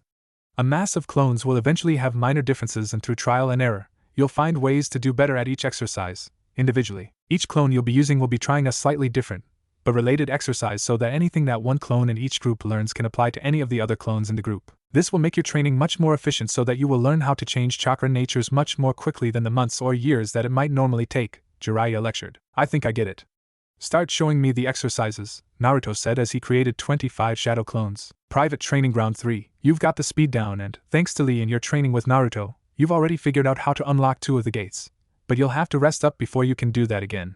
Since we wasted yesterday reading the tablet in the Uchiha Shrine, we'll have to make up for that today by moving extremely fast. Keep your Sharingan active for as long as you can and let me know if I move too fast for you to keep up, Kakashi lectured as he started to fight Sasuke. Uzumaki apartment. This henna stuff doesn't come off, Kushina-san, Sakura whined. That's the point. It'll last for a month and we only had to apply it once. Start where we left off. Try to open your tenketsu after Hinata shuts it, Kushina lectured, reading a magazine advertisement for a hot spring. Once you can do that, you'll be ready for the next phase of your training. Beating Niji will be meaningless if you can't at least put up a good fight to whoever is after him. Training Ground 4. I've mastered the wind nature exercises, Pervy-sensei, Naruto crowed. Perfect. Now try using wind chakra in the techniques that you already know with it, Jiraiya muttered while looking through binoculars. Can't you stop looking at the springs for 5 minutes to teach me something? Naruto exclaimed. I am teaching you something. You just aren't learning it. Now do what I say until you've mastered all 5 elements.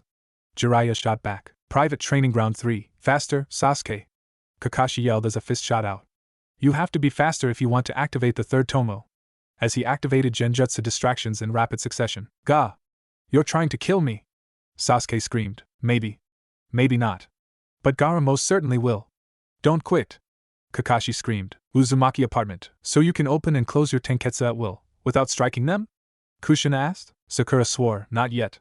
Don't we have other things to study though? Not until you can open and close your tenketsu without your hands, Kushina said flatly. Kushina-san? Hinata asked. How is this helping my stamina? Are you tired at the end of the day? Kushina asked. Yes, Hinata answered. Are your muscles sore at the end of the day? Kushina replied. Yes, Hinata answered again. It's only been a week. You can't really expect a significant increase in that short time period. Once Sakura starts learning medical ninjutsu in earnest, we should be able to up the training significantly. But we won't be able to start that until she learns to control her tenketsu, Kushina smiled. So hurry up, Sakura!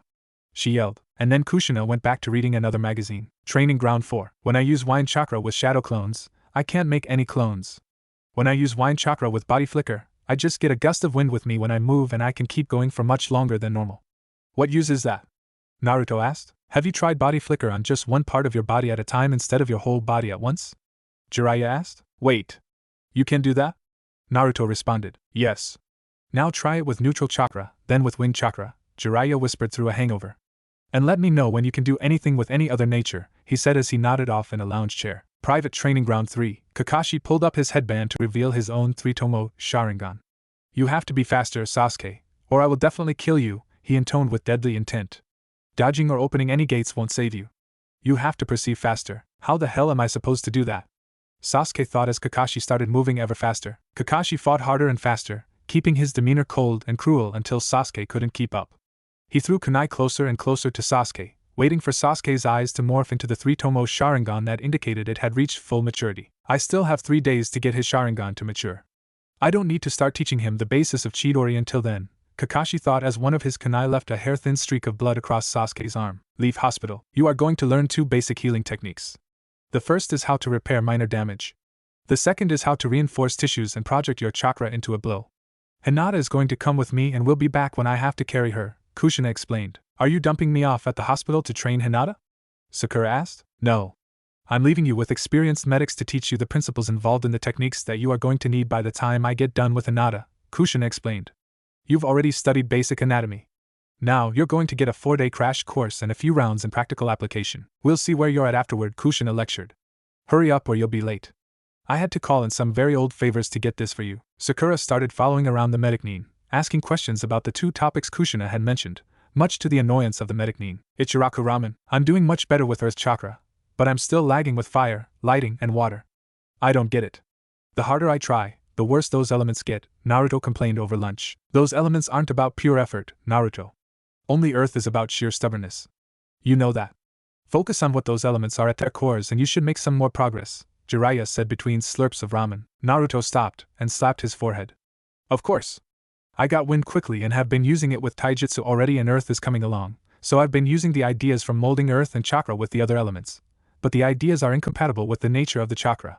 Why didn't you tell me that, Pervy-sensei? Jiraiya rolled his eyes. Yeah.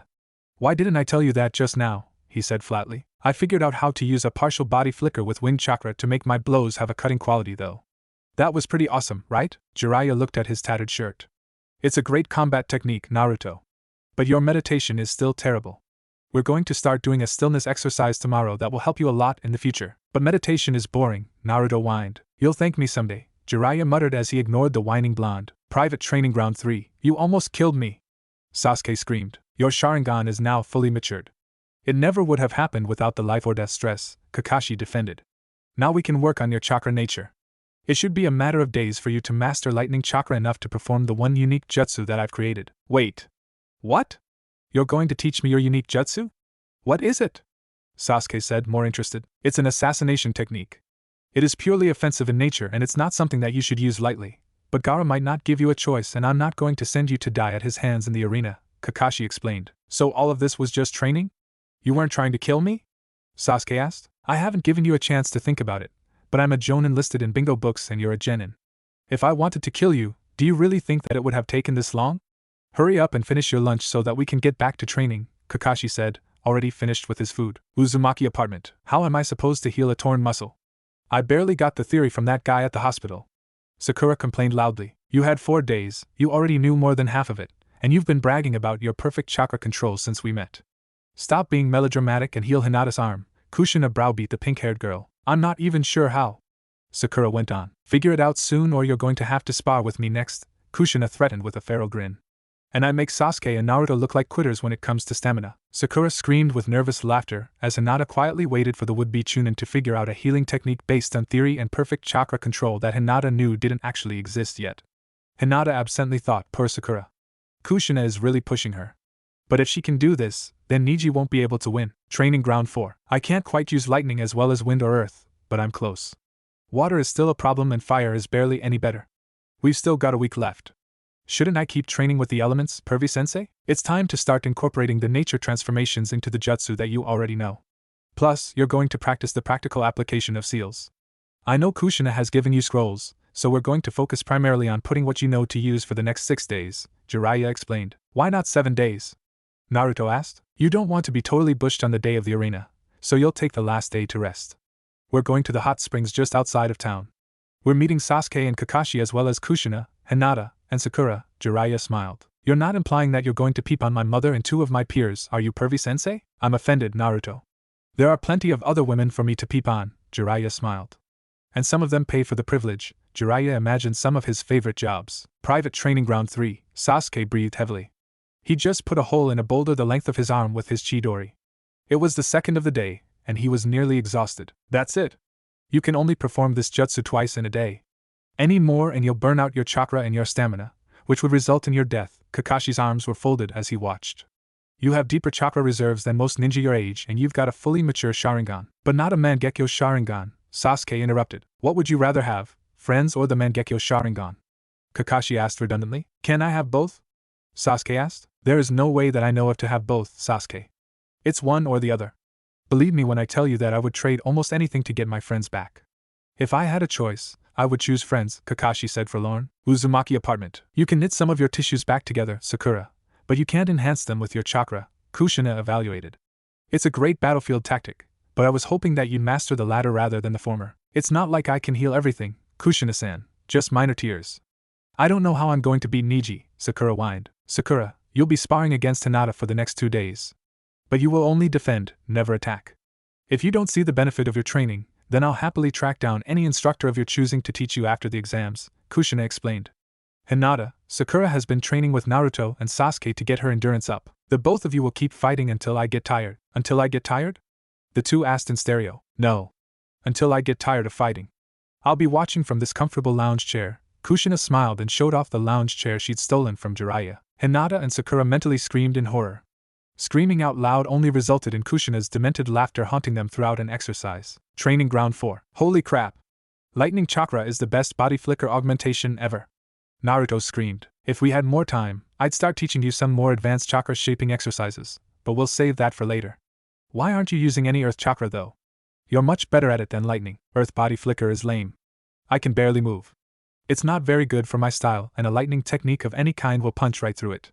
Since I don't know any real earth jutsu, I'll just use wind and lightning, Naruto explained. If we had more time, I'd teach you some earth techniques, but we have to start making our way to the hot springs. Remember not to give away what we've been training until you fight at the exams, Jiraiya lectured. Try not to think about it too much. Try to relax tomorrow.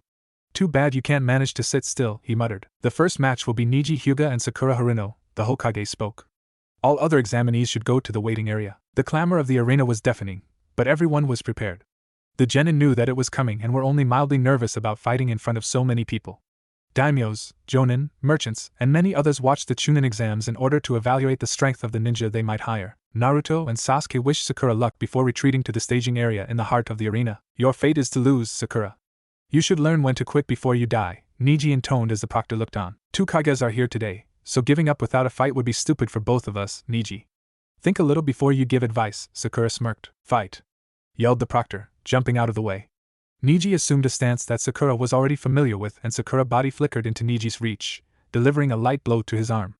Niji accepted the blow and struck out one of Sakura's tenketsu, closing it. Sakura jabbed several more times, but Niji just used the opportunity to close more of her tenketsu. Niji had closed off most of the tenketsu in her left arm and several in her other limbs and torso, but Sakura smiled at him and said, I hope you've got more than that, Niji, or this fight is going to start going south for you very soon, as she opened the closed tenketsu from her core outward, in sequence. The Hyuga watching in the stadium gasped along with Niji. She can open her tenketsu without touching them? I'll simply have to shut them all down at once, the arrogant youth thought. You are in range of my divination, Sakura, he started to tell the pink-haired girl. You are in range of my body flicker, you arrogant ass, Sakura replied as she body flickered into his blind spot, delivering a hard kick to the boy's back. Niji rolled to the ground, spinning to his feet and rushing close to Sakura, seemingly unfazed. 2, he calmly intoned. 4, he listed. 8, 16, 32, 64. 8 trigrams 64 palms, he said, completing the technique that should instantly incapacitate a foe. Oh no! Sakura gasped. You've shut down 64 of my tenketsu. I feel so tired. There was only the barest flicker of chakra in her core, so close to absolutely nothing that it might as well have been for anyone else. Once a single core tenketsu opened, she started popping more tenketsu open as she spoke, freeing her trapped chakra. Oh wait, nope, she needled. My turn, she said as she started wailing on the unsuspecting Niji as Hinata's pent-up frustrations flooded out of Sakura. Vacuum palm, Niji expressed as he knocked Sakura back. Niji had several light bruises, but the pink-haired girl was not strong enough to knock him out. Sakura winced as she flew, focusing on the healing jutsu to repair the organ damage as she skidded across the dirt. She pulled out several kunai and threw them in rapid succession at Niji, creating a barrage that she knew he couldn't dodge. He simply spun, creating a dome of chakra around him that seemed to deflect all of the incoming projectiles. Damn it! Sakura cursed inwardly. He can't really hurt me with his gentle fist, but I can't put enough of a hurt on him to end the match. If only I'd had more time. Sakura body flickered with a leg sweep, but Niji jumped out of the way as if he'd practiced avoiding leg sweeps thousands of times. Niji approached her again with simple gentle fist taijutsu. Sakura put more power behind her blows and focused on keeping her tenketsu open after each strike. She could barely keep up with his strikes, but she was starting to fatigue the so-called genius. Niji tried to use the 64 palms again, but Sakura knew that opening a full set of closed tenketsu took more time than Niji would give her again. She quickly used a body flicker to get as far away from Niji as the arena would allow. Knowing she had to come up with something or she wouldn't be able to last much longer, she tried to channel chakra back into her muscles and bones to give herself a strength boost. She dropped a quick test axe kick into the ground at her feet, leaving a very small, barely noticeable crater under her heel. I know that wasn't right, but it's the best I'm going to be able to do for the rest of this match. I hope it's enough or Niji is gonna win, Sakura thought. You are in range of my divination, Niji started to intone. Shut up, Niji, Sakura exclaimed as she struck him with a medically enhanced fist across his chin, taking only the first 2 strikes before sending the boy flying. Niji did not expect the force of the blow and tried to roll with the punch, but it had much more power than any of the girl's previous strikes, and he was caught off guard enough to fly to the ground. The proctor approached Niji, checked the boy for injuries, and announced, "Winner, Sakura Haruno." The crowd cheered as Sakura waved on her way back to the staging area. She won, which meant that she'd have to fight again after everyone else finished. She didn't have any tricks for beating anyone else, but at least the first match was over. Hinata secretly smiled, knowing that Niji had finally gotten a taste of what it had been like for her for so long, but she found herself feeling sorry for him because being the best had long been the only thing he cared about since his father died. Naruto and Sasuke waited for Sakura to reach the waiting area before congratulating her. "I knew you were strong, but you took out Niji. He dropped that other girl like it was part of his morning ritual." "Way to go, Sakura!"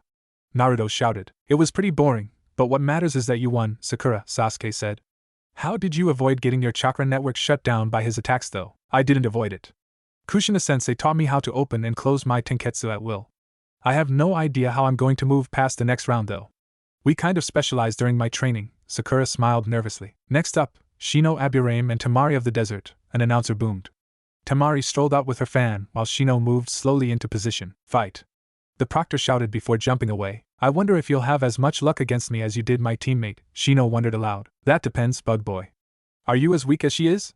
countered Tamari. "You'll find that weakness is relative, I think," Shino opined as his tunneling insects began crawling up Tamari's legs. Tamari screamed and danced, trying everything she could to scrape them off, even going so far as to glide on her enormous fan, but her panic allowed the chakra-eating bugs to feed from her reserves. She barely noticed in time to create a wind jutsu that scattered the bugs. "I have to buy more time, but I can't stand still with this guy or he'll get me with those damn bugs," she thought, still gliding. Shino didn't give her a chance to form a plan, however, throwing kunai at the easy target. Tamari wasn't worried about the kunai and batted them out of the air easily with a gust of wind before noticing the swarm of bugs behind her. She spent a long few minutes swatting bugs away and moving around until she was simply too exhausted to continue, and Shino knocked her unconscious. "Winner, Shino Aburame," the proctor announced. Shino returned to the staging area where everyone congratulated him on a job well done. Kankuro was in the area with Gaara and the two stayed silent, while Tamari was taken to the medical tent by the Leaf Medical Nin. The same booming voice came over the loudspeakers announcing the match between the Cloud Nin and the Rock Nin. Naruto was surprised to see the strange woman from Mist waiting for him as he searched for a bathroom. "Hello there, little Flash," she smiled, her arms across her chest. "Oh fuck. Does she know? Is she here to kill me?" "Play it cool, Naruto. She isn't exhausted anymore," Naruto thought. "Hi there," he smiled. "I came here special, just to watch you fight." "Naruto, was it?" He nodded. "Don't disappoint me, Naruto. I don't want to think that I owe a debt to someone weak," she smiled eerily. Naruto returned after his little detour to find that the Rock Nin had defeated the Cloud Nin, and that the Mist Genin was already waiting in the arena. "Naruto Uzumaki, please report to the arena. Your match is about to begin," the loudspeaker boomed. Naruto rushed out onto the field, zipping his zipper. Sorry everyone. I had to take a leak. I'm ready now," he flustered. "Are you sure, Uzumaki?" the proctor asked. "If you have to take a bathroom break, we can move on to the next match. I'm good. I just had to piss." "Let's do this already," Naruto exclaimed, getting into a basic taijutsu stance. "Okay. Fight," the proctor said, jumping away. The Mist Nin quickly summoned a mist as Naruto just stood there. The mist cleared as the befuddled Mist Nin stood next to where Naruto should have stood, his sword already embedded in the ground after what must have been a horrifyingly powerful swing. The Mist Nin looked around, but missed a flash as Naruto crossed the entire arena from the outer wall. Earth and lightning without hand signs. And the speed is impressive. The blonde, spiky hair and the speed are only confirming my suspicions that he's related to the Yellow Flash. He was supposed to be a bachelor, but that wouldn't be a hard thing to conceal from enemies during war, the auburn-haired Jonin thought as she watched the fight. Naruto used an improvised earth technique to tunnel directly beneath his starting spot, replacing himself with a shadow clone. From his position outside the mist, he used lightning chakra to enhance his speed across the arena and then put wind chakra into his fingertips as he struck the Mist Nin's sword, cutting it where he struck. The Mist Nin leapt back, leaving his broken sword as he wove more hand signs. Naruto converted his chakra into water chakra and released it in a massive wave, cancelling out the mist field. The Mist Nin's eyes went wide as bad water chakra simply overwhelmed his technique. How could he have that much chakra? It's not even pure water chakra, the Mist Nin thought. Naruto stood looking at the Mist Nin. "Did you want to try anything else or can I try something?" Naruto asked with a smirk. The Mist Nin pulled out a kunai and charged Naruto in a rage. "That'll work," Naruto chuckled, creating a gale force wind at shoulder level into the charging Mist Nin. He then put his hands on the ground, creating a chasm beneath the Mist Nin. The mist Nin fell back into a pit instead of the ground he'd expected. Naruto used a neutral body flicker to close into the pit next to the mist Nin. The mist Nin threw a shuriken barrage at Naruto, which Naruto dodged by burrowing into the earth. Shadow clones reached up from beneath the mist Nin, holding the mist Nin down where most observers couldn't see or hear them. You put on a good show, but the match is mine. You can walk off or be carried off, Naruto said quickly. I'm giving you the option. Carried off, the mist Nin said seriously. I can see that your ninjutsu and taijutsu outclass mine, but if I walk off, it will show weakness. Naruto was stunned. He hadn't expected that. Well? Do it already, the mist Nin hissed. Another arm shot up, wrapping around the mist Nin's neck, quickly choking him unconscious. Winner, Naruto Uzumaki! The proctor shouted. Naruto strutted off the field, still a little disturbed by the mist Nin's attitude. The Leaf Genin in the staging area congratulated him on a decisive match. Gaara of the desert, and Sasuke Uchiha, please come to the arena, boomed the loudspeaker. Sasuke hopped down to the arena, waiting for Gaara. Gaara was not far behind. Which one of us exists? Gaara's voice dripped death. We both do, psycho. Sasuke activated his Sharingan eyes. Fight! Yelled the proctor. Sand swirled around Gaara, hypnotic whirls spinning everywhere. Sasuke could see the chakra laced in every grain, but he knew there wasn't much he could do about the sand. A tendril of sand lashed towards Sasuke, but Sasuke dodged it easily. Sasuke tried to run past the sand, but even body flickers weren't fast enough to bypass it. Naruto's speed might be fast enough, but I'm not sure. I can't duplicate it right now anyway though, so I'll have to think of something else, Sasuke thought as he blew a fireball at the motionless redhead protected by sand. The sand was fast attacking as well, but Sasuke was faster at dodging. He threw kunai that clone to create a massive barrage, but the sand was always there. Claws of sand erupted, trying to grab him, but he always predicted the sand and dodged easily. Sasuke tried genjutsu, but the illusions didn't faze Gaara's bloodlust. Gaara broke the illusions the same way Naruto did, brute force.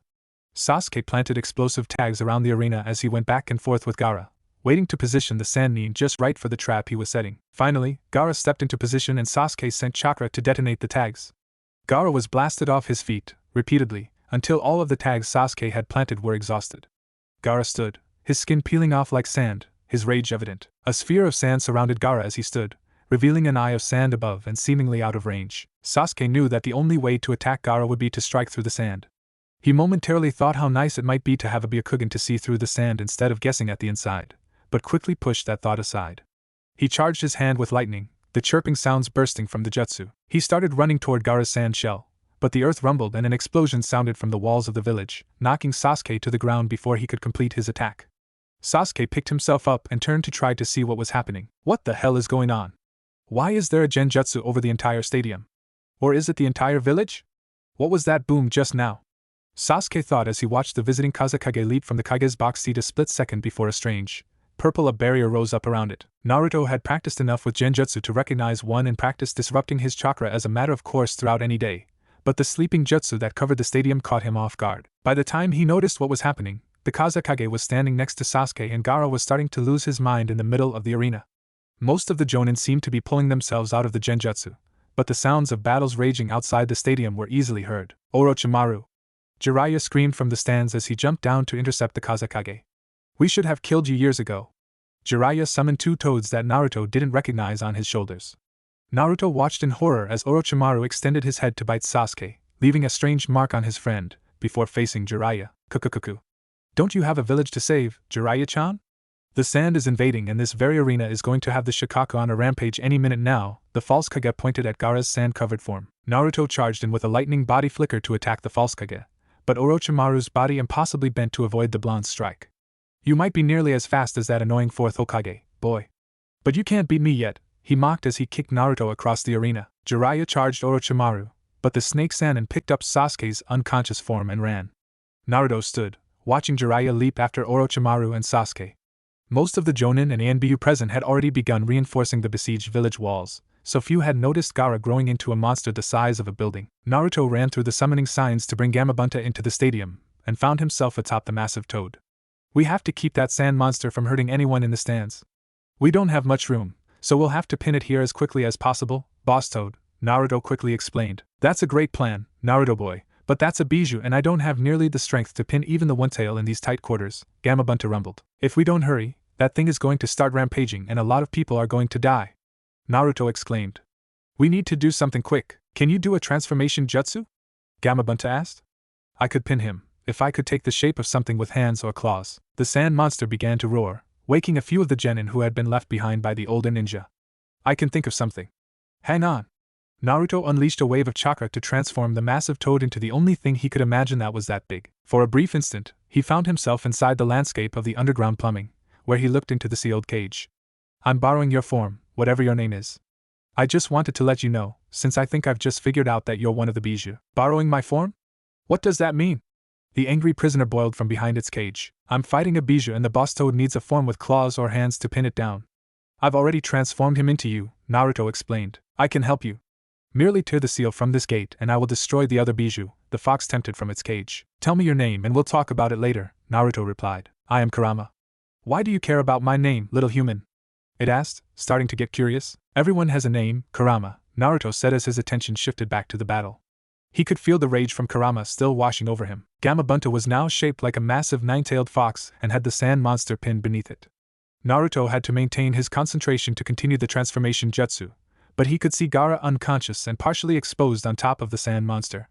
The sand monster began cursing in a strange, grating voice. Damn you, Kyuubi! Get off me! We can go on a rampage together, man! The sand monster sang. The Kyuubi isn't in right now, Gamabunta said, holding the sand monster down. Bullshit. I feel the chakra of my tailed brother. Stop messing with me, man! The sand monster sang back. Do you think it's significant that Gaara is asleep right now, Boss Toad? Naruto whispered. I don't know, Naruto boy. Is it worth risking everyone's lives to find out? The giant toad responded, still pinning the squirming sand creature. Naruto! Hinata exclaimed, jumping on the nine-tailed fox, the veins around her eyes already bulging from her active Byakugan. Hinata! Perfect. Are you the only one awake? Naruto asked. No, but I was the only one who could see that this is a transformation. The others were all too scared to approach, Hinata explained, all business. I think that we can stop this if we can wake Gaara up, but I can't stop concentrating on the transformation or it'll collapse and the sand monster will be able to kill all of the people still asleep, Naruto explained. I will try to wake him, Hinata said resolutely. The normally shy girl ran down the fox's nose, leaping from the fox to the sand monster, her arm cocked back to slap the red-headed boy. The sand monster struggled and writhed, having heard the plan, but Hinata was agile enough to compensate and landed the blow before the sand could stop her or catch her. Gaara shook himself, shocked at the sight of a dark-haired girl standing over him and the blonde boy from the last match transforming out of the giant, red, nine-tailed fox along with a toad the size of a building. How? Why? Gaara asked. The monster was going to go on a rampage and nobody else was around, Naruto started. We barely managed to wake you up, he continued as the sand shifted back into formlessness. You beat me. But why am I still alive?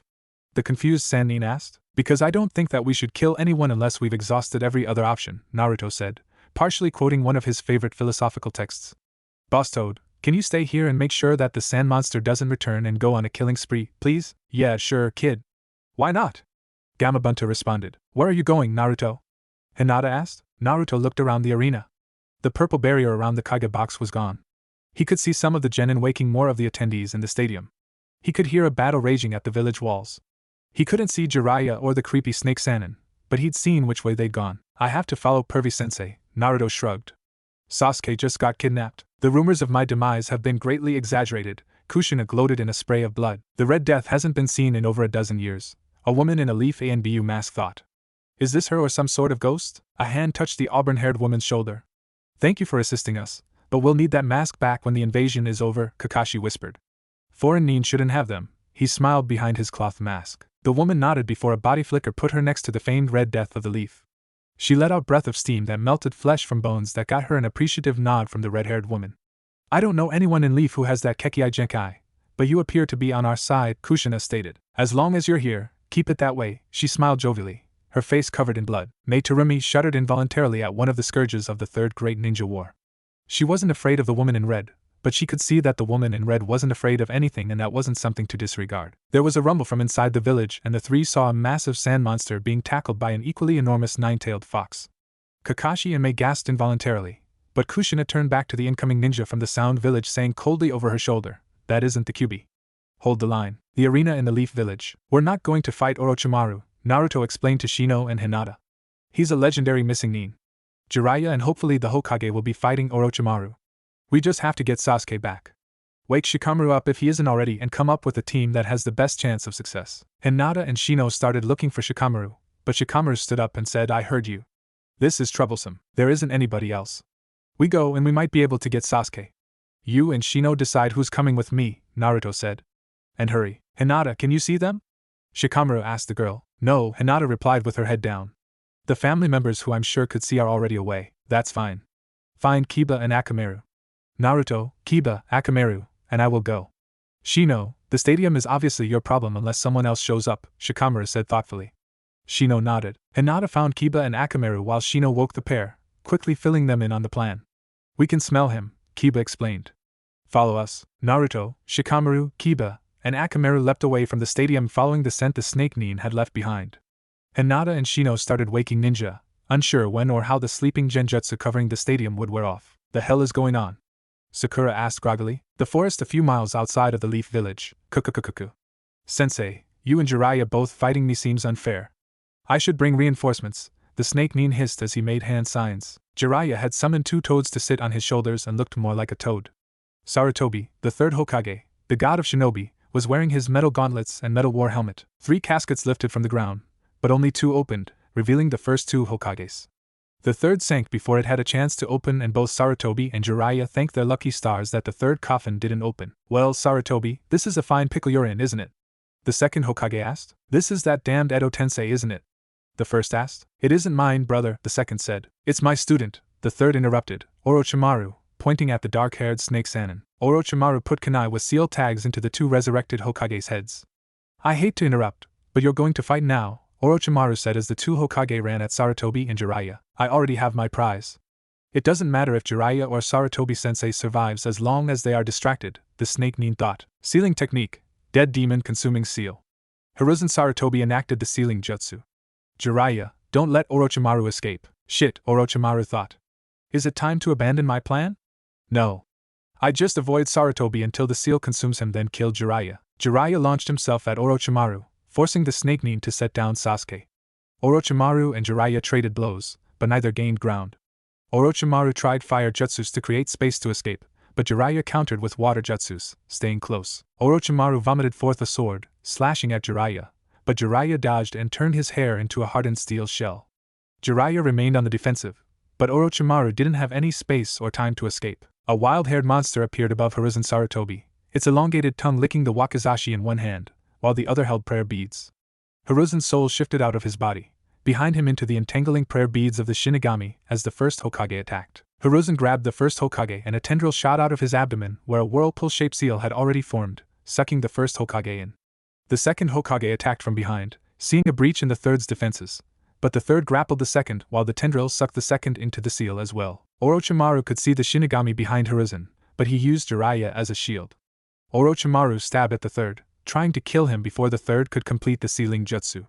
Hiruzen latched onto Orochimaru's sword arm, holding the sword where it had found purchase in his lung. The Shinigami pulled Orochimaru's soul out of the body it inhabited, starting with his arm, but Orochimaru was not about to be sealed. Orochimaru kicked the sword deeper into Hiruzen's chest as a portion of his soul, shaped like his arm, ripped from his body and fell into the whirlpool-shaped seal.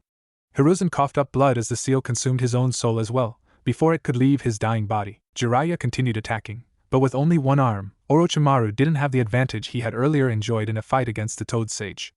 Orochimaru was no longer on the offensive, and Jiraiya was forcing him to evade and defend rather than make his way to Sasuke's unconscious form. You are impressive, Jiraiya, but can you protect 4 genin and defeat me? The snake Nin taunted. Jiraiya sensed the approaching genin as well, but he also recognized one of the chakra signatures. Can you defeat the Kyuubi if I break open the seal? Jiraiya bluffed. It doesn't matter. You don't have the stomach for it, Orochimaru hissed. If only Tsunade were here, Jiraiya thought. But I can't stop him with a genin team around. They must be here to get Sasuke, to help fight Orochimaru, or both. None of them are ready for this. You're right. So let's see if you can get away with the Uchiha before you piss off the Jinchuriki, Jiraiya responded. Let's, Orochimaru said calmly, pulling his sword from Hiruzen's fallen form. Naruto, Shikamaru, Kiba, and Akamaru saw the battle between Jiraiya and Orochimaru raging, but skirted around the two, following Sasuke's scent. The 3 found Sasuke unconscious nearby, but the gray-haired genin from the first day of the exam was standing over him. Hey! Orochimaru is attacking the village and he tried to kidnap Sasuke. We're here to get Sasuke back, Naruto said. Yes. I see that. Lord Orochimaru isn't going to be pleased if he loses his prize, so I'm afraid you're going to fail, Kabuto said coldly before charging his hand with medical jutsu and rushing at Kiba. Kiba tried to dodge, but Kabuto struck him in the back, severing his spine cleanly, leaving an openly bleeding gash. Kiba fell to the ground, unable to move his legs. Shikamaru tried to capture Kabuto in his clan's shadow possession jutsu, but Kabuto kept well away from shadows and moved much faster than any of the genin had expected. Naruto body flickered next to him, landing a deep, cutting blow with wind chakra into Kabuto's chest, but no blood flowed beneath Kabuto's cleanly cut shirt. Kabuto responded by chopping Naruto in the back, just as he had Kiba. Shikamaru knew that he couldn't beat Kabuto and was on the verge of surrendering, but Kabuto cut his spine as well before he could get the words out. Kabuto picked up Sasuke and shouted, "Lord Orochimaru! I have Sasuke Uchiha and I've disabled the genin. We should leave now." Jiraiya looked over to the 3 bleeding genin as Orochimaru and Kabuto retreated through the woods. "Damn you!" he screamed at the receding snake Nin. He looked down at the bleeding genin and pulled gauze from a pouch. "You 3 will have to stay still while I make backboards," he said to the crippled genin as he applied gauze to their open wounds. Naruto retreated inward to try to avoid boredom. "It probably won't be productive, but I'm stuck until I heal anyway," he thought. "I can help you, if only you'd remove the seal," the fox enticed. "I know, Kurama. I know. It's what would happen after that concerns me," Naruto replied. "You could retrieve your precious Sasuke and destroy Orochimaru," the fox continued. "We've failed. No amount of rampaging or killing is going to change that, Kurama," Naruto explained, trying to remain calm. "We've failed and now Sasuke is gone and 2 of my friends are crippled. Don't think that I care about you," the fox grumbled. "Or your stupid friends. Why is it that I heal faster than normal people?" Naruto diverted. "It's because of my chakra, dumbass." "What does that even mean?" Naruto replied. "My Yin chakra was sealed away, long ago, leaving only Yang chakra. This seal leaks my chakra into your system. Another reason to break the seal. You could have all of my chakra at once." "I don't think it works like that," Naruto noted shakily. "Pervy-sensei. Can chakra heal?" Naruto asked aloud. "Only highly skilled medical ninjas should mess with chakra healing, Naruto." "Why do you ask?" Jiraiya responded. "You're going to think I'm crazy," Naruto muttered. "Try me," Jiraiya prodded. "There's a 9-tailed fox in my head who said that his chakra would heal me if I broke the seal imprisoning him," Naruto said seriously. "Don't touch that seal," Jiraiya said gravely, stopping his work immediately. "Don't even think about it. The fox is real? I'm not imagining it?" Naruto exclaimed. "We'll talk later, Naruto." "Shut up about it.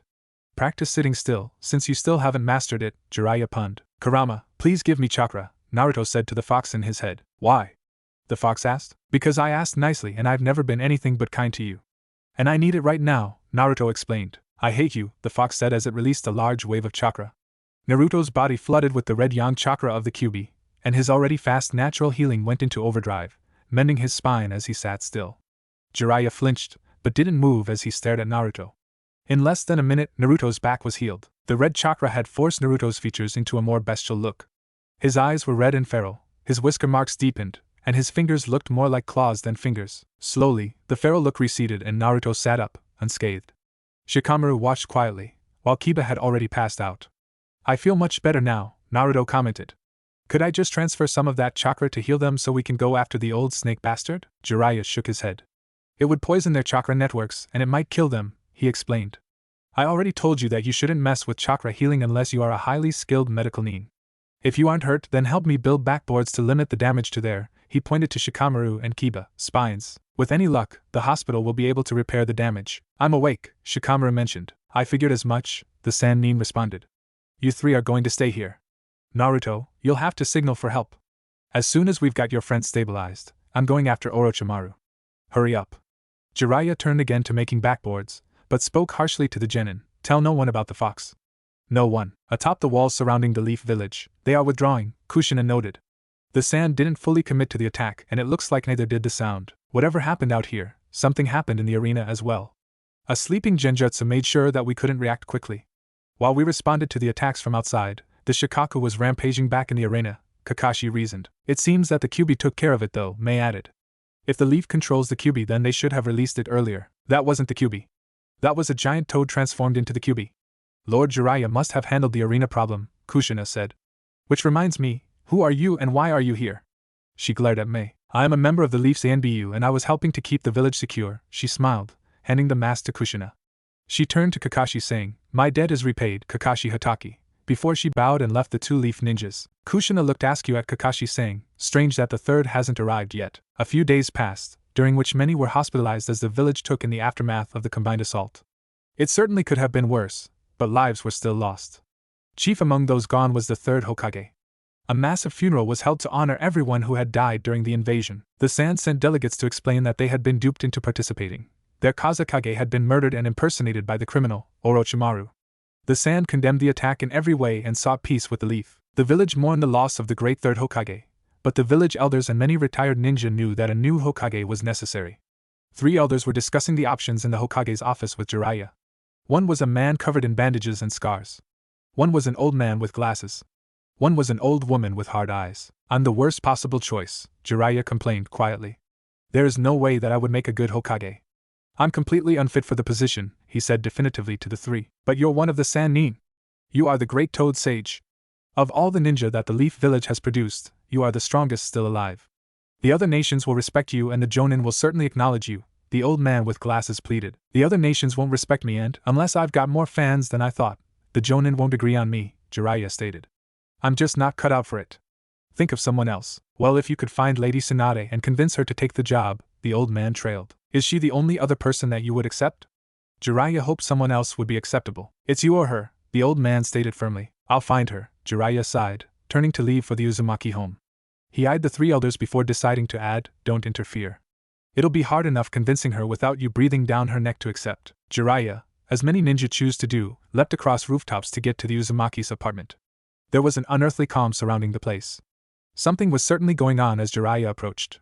The window was closed. "You aren't ready to take on one of the Sand Nin," Jiraiya heard Kushina pleading. "You need to be stronger. Jiraiya-sensei couldn't catch him, and we don't even know where he is." Jiraiya winced hearing his failure before opening the window and letting himself in. "Why do we even have doors in this town? The population is at least a quarter ninja or retired ninja," Jiraiya wondered as he entered the Uzumaki apartment. "Orochimaru escaped. But your friends didn't bleed to death and Sasuke is probably still alive. Orochimaru wanted him alive, anyway." "But why?" Naruto asked. "What does he want?" "He's probably after the Sharingan," Jiraiya explained. "I don't know what his plans are, exactly, but they most certainly involve that." Jiraiya frowned. "I know that you don't want to hear this, but we don't have any leads on where he's gone. And there isn't a Hokage right now, so that isn't helping matters." Jiraiya crossed his arms and looked at Kushina before continuing. "We have to talk about the fox, Naruto.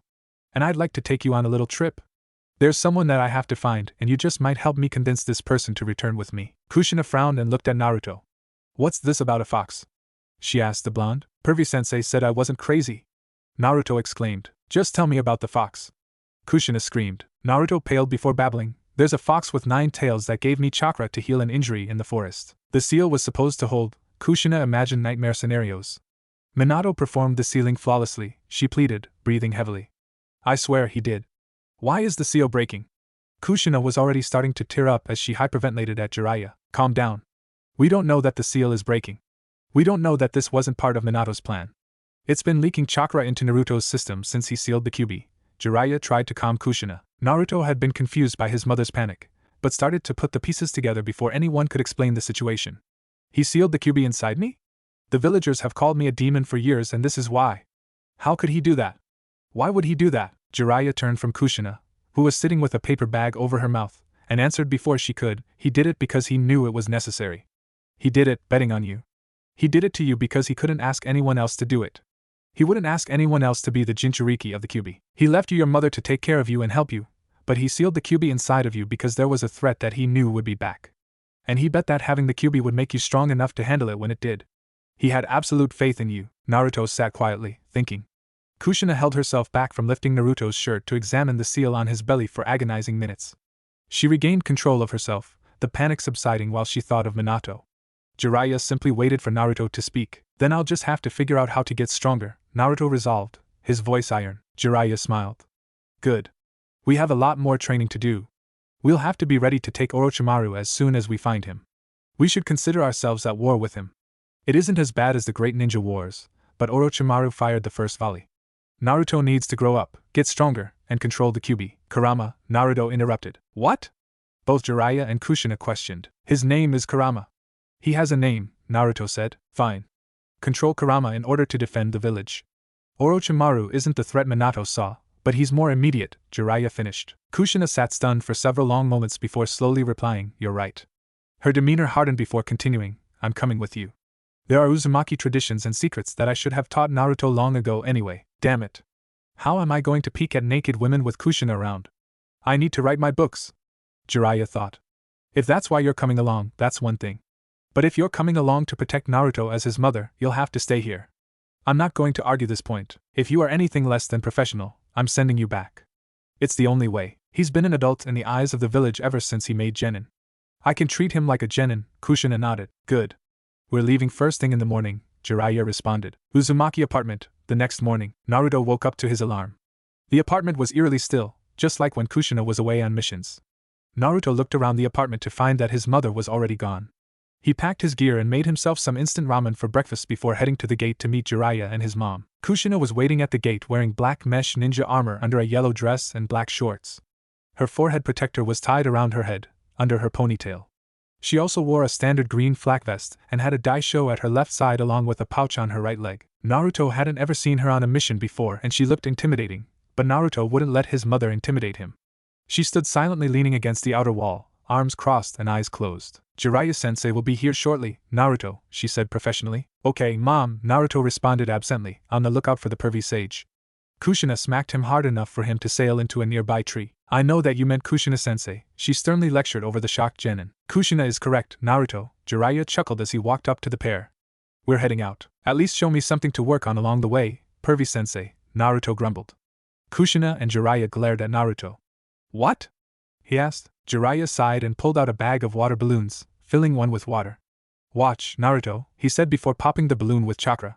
Pop the balloon by releasing chakra out of the palm of your hand and spinning it in every direction. What's this for? Naruto asked, taking the balloons. It's the first part of a certain jutsu, but it's also a very good exercise for chakra control, which you still need to refine. The stunt in the arena with earth chakra was terrible. You could have done the same thing using 1% of the chakra that you used, Jiraiya explained while walking. A tea house on the other side of the village. Looks like your old village took a beating, the shark-skinned man smirked. The dark-haired man beside the shark-skinned man was silent. Both wore black cloaks with red clouds. Both had forehead protectors with scratches through the village symbols. The shark-skinned man had a large sword wrapped up and strapped to his back. Should we just go in or what? The shark-skinned man pestered through razor-sharp teeth. Be quiet, the dark-haired man said quietly. We will find out much more that way. The two continued walking until a couple of jonin who were meeting at the tea house started following them. The jonin had been on a date, and were both slightly irritated that they had to end it early. When the dark-haired man turned to face the jonin, his eyes were red pinwheels with 3 tomo. Itachi Uchiha, Kurenai gasped, trying to snare him in a genjutsu. Itachi turned the genjutsu back on Kurenai saying, Genjutsu won't work on me, while disintegrating into a flock of ravens. Kurenai broke the genjutsu, and dodged Itachi's shuriken as the shark-skinned man simply watched. Asuma charged, sheathing the trench dagger in his hand with blue-white chakra, but the shark-skinned man remained passive. Itachi appeared in front of Asuma's charge, but Asuma leapt away before the clone exploded. Tell me, where is Naruto Uzumaki? Itachi said calmly while defending against both Kurenai and Asuma. Nobody's telling you anything. Kurenai spat. That's too bad, Itachi intoned as the tomo in his eyes morphed into a 3-pronged fan.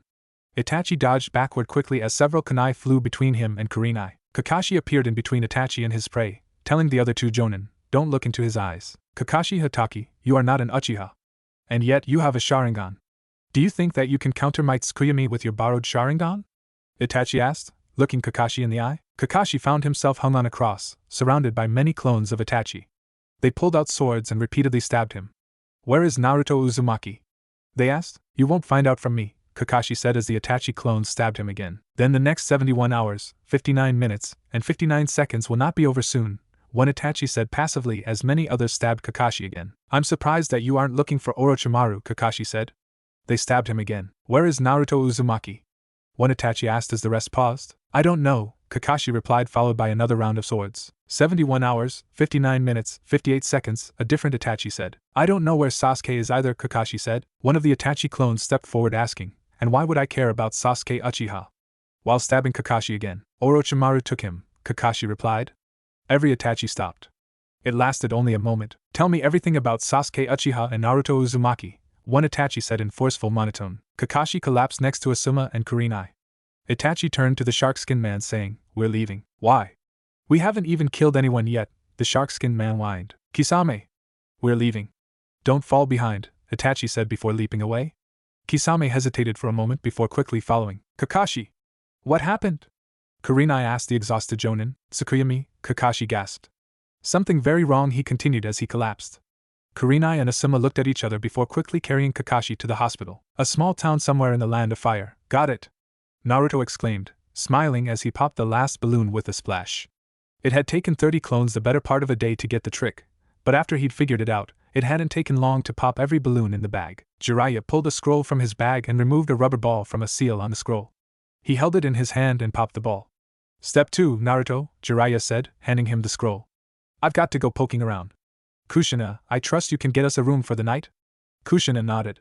Good. I'll meet you later, he said, leading the Uzumaki pair for a street with red lights. He's probably going to go peeping, Kushina-sensei, Naruto commented, hoping to get the Sannin in trouble. I wouldn't put it past him, but he'll also be gathering information on this person we're supposed to find, Kushina explained. Let's get a room. You'll need to make some shadow clones when we get there. There are things I want to start teaching you while you practice with the ball. Kushina led Naruto to a hotel that she knew Jiraiya would find and arranged a room. Naruto kept working at the rubber ball the whole time, unable to make it do much more than jiggle a little. Kushina noted how Jiraiya was teaching Naruto and realized that he made it a simple matter of effort and self-discovery rather than trying to get Naruto to grasp the complexities involved. Jiraiya is trying to teach Naruto more than just the Rasengan, but I can't figure out what he's doing, Kushina thought as she closed the door to the room. Shadow clones, Naruto. 3 of them, Kushina said sternly. Naruto created 5 shadow clones and turned back to the rubber ball. One clone used the transformation to turn into a stalagmite on the floor, while a second grabbed a stone slab, balanced it on top of the stalagmite, and started trying to sit still atop the balancing slab. 3 clones approached Kushina, who had created 2 clones of herself. Alright. We're going to break this up into 3 parts. Before we separate, I'll quickly explain the basics. Seals are the specialty of the Uzumaki clan. Seals have 2 basic parts.